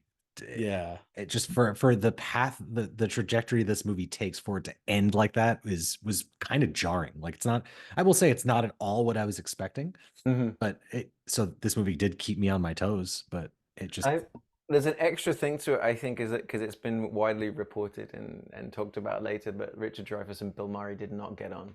That doesn't surprise me. There was a lot of conflict during the movie. They have different approaches to things and stuff like that, but I think that only adds into so they're both being method. Yeah. But I love this like genre, like this type of movie, this like this odd couple type pairing. I really do enjoy, but for this, it's just you have that feeling of unease. Like this could have just been a psychological thriller and like a scary movie in a way, but yeah, it's like it's outside of its genre. It's kind of like like you said, it would be very easy to make this a dark movie. It'd be very easy to make this a straight up comedy. You know, there's just just little changes here and there. It's kind of like came out in 91. It made 63 million. It cost 40 million, so it made money. It's weird how sort of background it is. I was just kind of looking at In the Mouth of Madness. That was an $8 million movie that made 8.9 million domestic. Jumanji it was a $65 million movie that made 260 million bucks. Wow. Which is kind of surprising. I thought that movie was so much more of a blockbuster. That like and maybe it was like that movie back was then like, in the 90s. That's a $250 million movie in 19. Remember, in the 90s, $100 million movie was a big deal. Wow, this movie broke $100 million. Now it's $1 billion. Yeah, that's true. It's wild to think about that. But, and probably merchandising made up a lot for Jumanji, because I remember they're still selling the board game. So, which how does that work? Well, dude, I mean, one of our buddies from our other text thread, Adam listens to the show. Adam, how you doing, buddy? But I remember, like, even when we were still doing the show, that there was this Kickstarter that I think he signed up for. It still hasn't delivered yet, but it was like for a full-on recreation of the Jumanji thing, like a really high quality. That seems like such an Etsy purchase. Yeah, it's very much like $300. But how would that be fun? How does that game work? I don't know. Just seems like it's just a fun thing to have. That seems like such a Kickstarter scam. As someone who's been scammed on Kickstarter a shocking amount of times. I probably funded that one too. I don't know. Bottom line is I am hemorrhaging money thanks to Kickstarter. you will get your own RoboCop suit one day. It will happen. I had to spring for the extra jetpack. God damn it. Fully working lightsaber. So it was. I will say though, like, I enjoyed this week's movies. Like the 3 movies together, like there are some weeks where we cannot wait, like, and we're all done by Tuesday. Whereas this week we're all watching it the day of or the day before. We're doing double. You know? I literally just finished What About Bob like 10 minutes before we started. But that being said, is like I found it quite enjoyable for the randomness of it all. Because In the Mouth of Madness is an imperfect movie that is like completely wild and crazy. And What About Bob is an imperfect movie that kind of puts all these pieces together. And then you've even got Jumanji, which is an imperfect movie with some janky CGI, but it tells a story and it's kind of dark. And it's like, it was a weird, like an accidental sort of theme that we found with these movies. It's like, you'd always feel like we did it deliberately, but the overlap of it was just like, oh, they're all kind of like the same. I thought I was going to get more of a nostalgia drip from Jumanji than actually watching it. I'm like, oh, right. I now remember why I haven't watched this movie since 1995. It just didn't land for me. Maybe I was just getting a little old, like too old for this type of film, but I don't know. It just didn't have the same effect on me this time around. What was your favorite movie of the 3 for both of you? If you had to pick one to say this was the best watch, which was your favorite? That's a tough question. Yeah, because they are all so different. I enjoyed watching them all for this podcast. Yeah. If I were to watch, take that out of it and watch them individually, I would say none of them. I think for me it was Jumanji, actually. Yeah. I'm just like, I go, all right, okay. It's the most watchable, maybe. You know, yeah. it's interesting. I'd probably go with Jumanji as well for that reason. I mean, just you got Robin Williams, that's already like, And David Allen Greer in that movie. and Come David on. Allen Greer killing And you it. have the guy Dag. playing Van Pelt, and you got Bonnie Hunt. Yeah, And that's Bonnie really Hunt. it. Yeah. The kids, Kirsten Kristen Dunst did Dunst. nothing for him. Yeah. Yeah. That She little was- girl will go on to do nothing. Let me tell Yeah. you. Kirsten Dunst and Jesse Plemons, they were just in Hewitt, the town 8 minutes away from me. They were in the Pizza Place. It was all over Facebook because Jesse Plemons is from Texas. But it was nice. Kirsten Dunst was just down the street the other day. Oh, well, there you go. Oh yeah, well I saw Bill Murray at the movie theater the other day. So there's There's that. Were you And sure you it was didn't him? ask him on the podcast. No, I did Piece of actually shit. look it up. I looked up his other because it was 100% a Murray. I looked up his other brothers and I'm like, nope, that's definitely who I saw was Yeah. Bill Murray. So Bill He's Murray. got a Yeah. he's a very specific look to him. Yeah. It was definitely him. I don't But, remember what he was watching. yeah. Wasn't And the he's- boy in the he Aaron. was- He wasn't in my screening. He's so. always one of the people, like, because he's been such an icon to us growing up. Like, but from everything I've heard, like, probably the one celebrity you wouldn't want to meet if he was having a bad time. Like, Yeah, a little prickly. I don't I I don't get it, yeah. typically want to bother people when it's like their personal time and stuff. Right. So he I wants like- to go see a movie. He doesn't want to hear me be like, no. "Can you talk about like Ghostbusters? Like, you got a minute?" Like, so Well, I mean, the fact that you didn't ask him on the podcast and we were doing a Bill Murray movie that's on you. that is true. I should have will- put two and two together. We'll Could've never put that financially recover from this. That's what I like about about Bill Murray is like he doesn't have an agent. He just has a phone number. Yeah. And like right. so you Yeah. call it and you leave a message, and if he's interested, he'll do it. But I like that's how he ended up doing Garfield because it was written by some like Ethan Cohen, but not the Cohen brothers. not one. not Just that some E. other- Cohen, yeah. And so he agreed to do it because like, oh, Fantastic. okay, I'll do it. And that's Yeah. why he ended up being Garfield. But he'll just like show up to events and he'll show up to weddings and just weird shit. So yeah. Mhm. God bless Yeah. him. He sounds a lot like Bob, actually. Now I think about it. Mm. The overlaps Wait a are happening. minute. Oh no, hang on. Yeah. I think now it's now we're trying to get into the premise of our podcast, which is picking the most New Hampshire That's a tough one. of. Well, it is a tough one, but all right. So we have to get into it. So like you've got what about Bob? Okay, which gives us that sort of that New Hampshire vibe and that New Hampshire feel of the lake house and stuff like that, and the little town, and you know just a bus ride away from New York, but it was shot in Virginia. Okay, so that's not New Hampshire, but that doesn't mean anything on this podcast. In the Mouth of Madness, shot in Ontario, but it does give us that again that small town vibe. You know, I was confused by the corn though. I don't think when I think New Hampshire, I don't think cornfields. I think you know rolling green hills and things like that.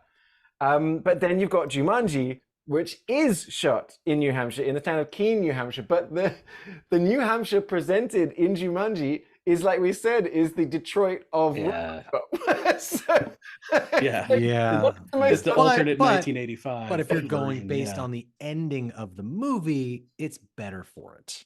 right? So that was just an alternate True. timeline. They got Jumanji'd. It's fine.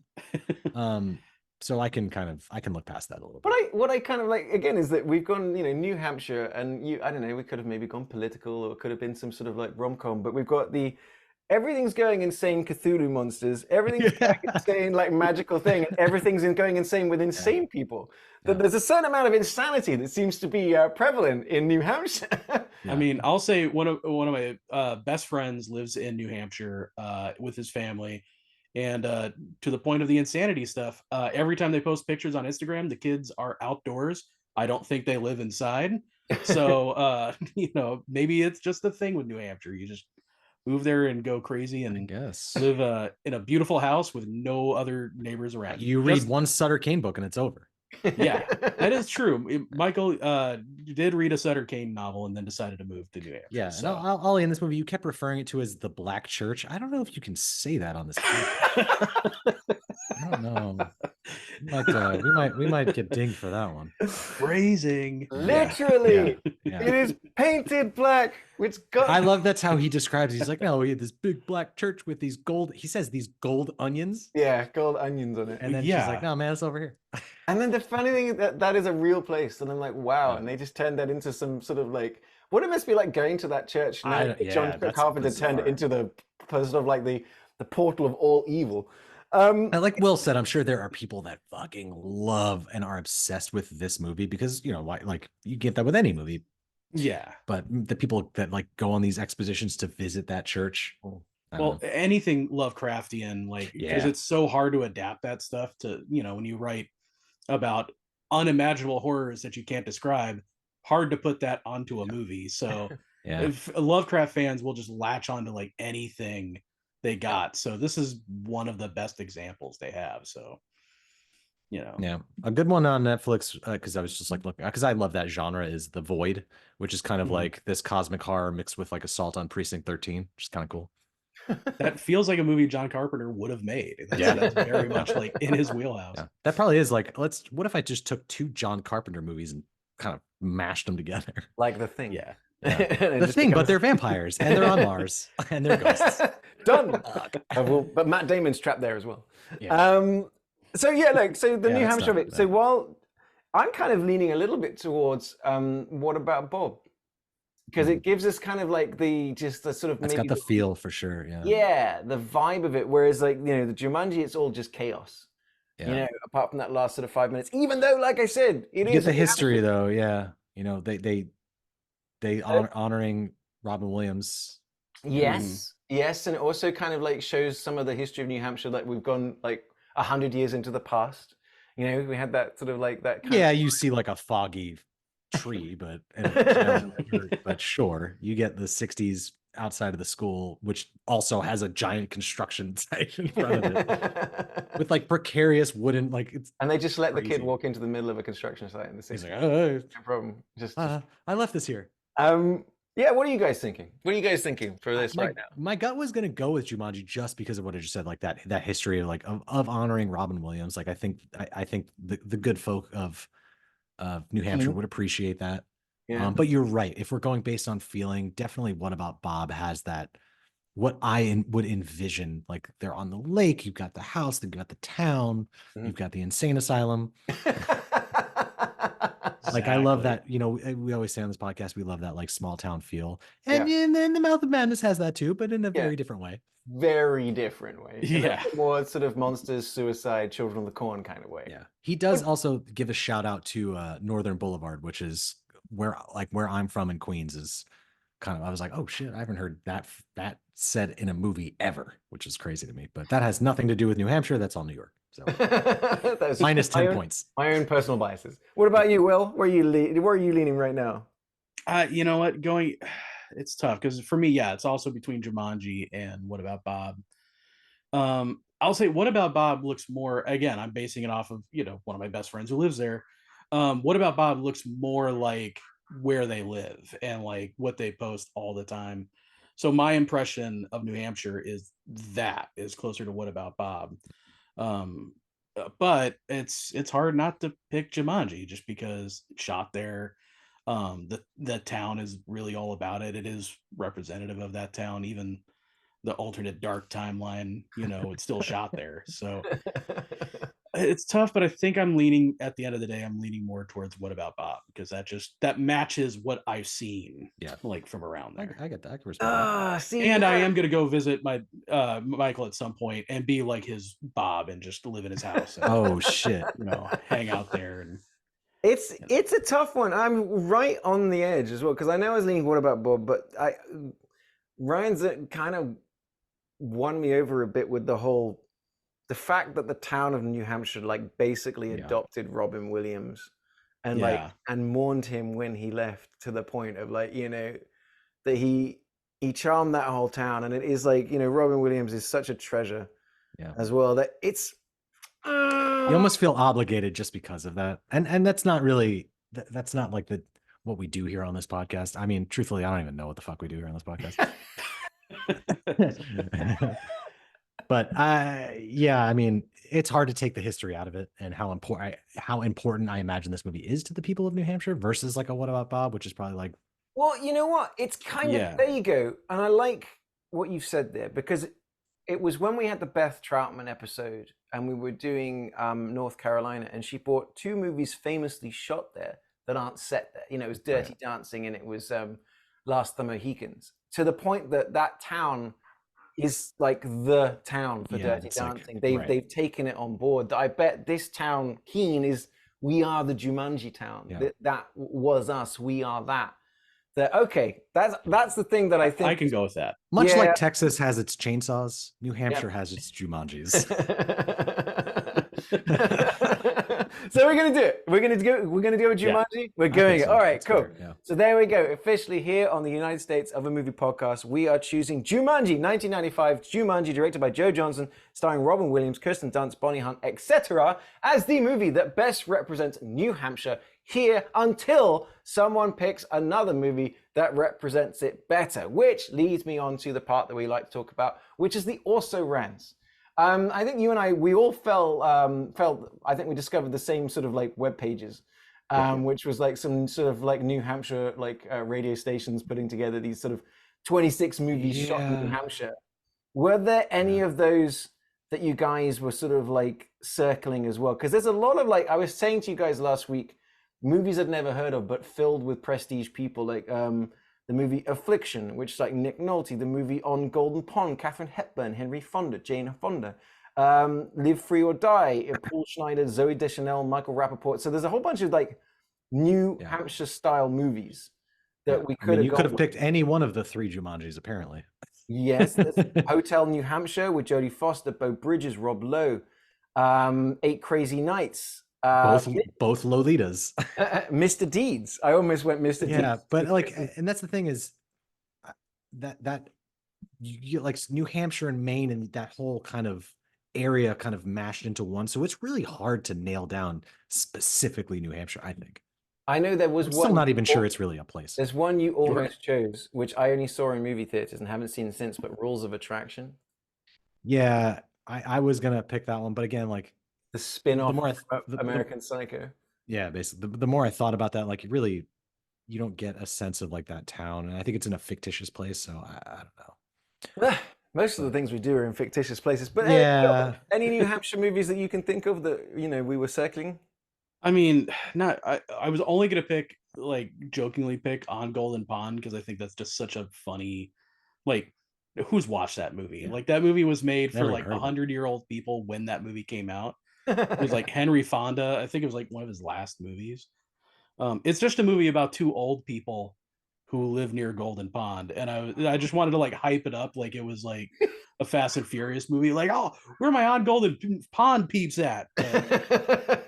It's a movie that like just nobody has seen. Mystery Team. Oh, I did almost pick Mystery Team. Yeah. Because that's a Donald Glover, his Derek comedy sketch group. I've seen the cover for that movie. I know that. Yeah, it's very funny about like a Hardy Boys type group of friends who are like they don't emotionally grow up, so like they're adults now, but they're still acting like they're Hardy Boys, and they're investigating like the murder of a prostitute or something. Like Jesus. So it's all these kids who are guys who are just acting like children around a grisly crime scene. Now I think about it, some of the also rounds we just talked about were kind of weird sounding movies. Are there any normal movies made about New Hampshire? Is New Hampshire weird? No, I was looking at To Die For, that Nicole Kidman movie where she's like the newscaster who tries to kill her husband or like sleeps with a teenager kid to convince him to kill her husband. What? Yeah. Man, we've got some interesting movies when we circle back around to New Hampshire. yeah, there's some. I think I was gonna make you watch Urban Legend, the horror film, but it's just not good. What does it? There's 2 On Golden Ponds. Wow. I saw that too. I'm like, I can't believe that this movie was remade because nobody saw it the first time. So. 2 Golden, 2 Pond. Yeah, that's right. This is CG Henry Fonda in that 8 Crazy Nights. He faked his Dr. Sleep was another one, but I don't know how much of that really does take place in New Hampshire. That's a great one, though. It's interesting. I mean, it's funny. Like there are some states, like I've been getting and doing the research. There is one particular state that I think we're only ever going to get to do once because there's only about 4 movies made about it, but that's about it. But there are some, there's some weird times, like you get to a state there's just like deep cuts. There's some deep movies. Yeah, you forget a movie's set there, or it takes. It's because not every movie the place it takes that is set in is like a major plot point for the film. It just kind of happens there. Right. The crazies. So for the next state that we're going to, I've picked it out already. Even just with a sort of a cursory look, there are a whole bunch of movies that this is potentially going to bring. So I'm fascinated to see where you guys go. I know what I'm doing. I'm actually, because I want to hear Will talk about this movie. That's all I want to do. Ooh, I want to listen to Will either love or hate on this movie in equal measure, and it'll give me a lot of joy. But the state that we are going to next week... I swear, if it's a fucking Star Trek, I'm going to smack you. Yes. Oh, man. What's the one in San Francisco? No. I bet the whales? No. You can figure this out, I'm sure. But the state that we're going to next week, guys, get yourself ready, but we're going to the state of Ohio. Oh mio, oh mio, we're going to Ohio. And like I said, I already know what I'm picking. There's some interesting movies when you get looking into it. Some fun ones, some funnier ones, some random ones, some... Ooh, wow. Okay, that's set in Ohio? Oh, I may have to change my mind. But there you go. So get you guys thinking, to everybody else at home as well. Reach out to us. You can find us on Facebook, United States of Movie. You can find us on Reddit as well. You guys can also catch me and Will. We like to do our videos about movies as well. You can find me online as That Englishman in Texas, or Ollie_Pettigrew. You can find Will as Entitled Millennial. We do want to hear your suggestions. The great part is that people are going back to my old Monday videos. Every Monday I do a video about the podcast, talking about movies. Comments still coming in, giving us new suggestions for next time around, new ideas and things like that. We love it. Come join in, join the conversation, come and take part, because we really do enjoy doing this podcast. Ryan, buddy, thanks for joining us. Thanks for the random choice. Will, thanks for the in the mouth of madness of it all. Love bringing madness to people's mouths. It's my favorite thing to do. You bring the mouth, I'll bring the madness. Heard that one before. Don't listen to him, Will. Run. We're also approaching Christmas, so we're already putting it out there. Suggest us the movies that you think we should pit against each other for the ultimate Christmas movie. We will do a Christmas special when it approaches. But guys, really dig deep. Don't go for your bullshit. There's one that's winning on my page right now. And please, dear God, I hope Christmas Story it's too much of a crutch. Like, really dig deep. Really get in there. Is Dancing with Wolves? We're all gonna go watch Silent Night, the John Woo movie. Oh no! Oh God! I'd rather be in an insane asylum. Wasn't it the other one called Silent Night with David Harbour, where he's like Die Hard Santa? Violent Night. Night. Which I have not seen. It's a movie. Yeah, it exists. There's that, and there's also the Mel Gibson Santa movie as well. So we could get some random choices. We will see. But we'll see where we end up. Get the gringo. And make sure you join us next week. But we will be venturing to the state of Ohio as well. But right now, from Ryan, from Will, from me, for all of you watching and all of you listening, do us a favor, like, subscribe, rate, tell your friends, join it. But also, thanks for joining us for this episode of the United States of a Movie podcast.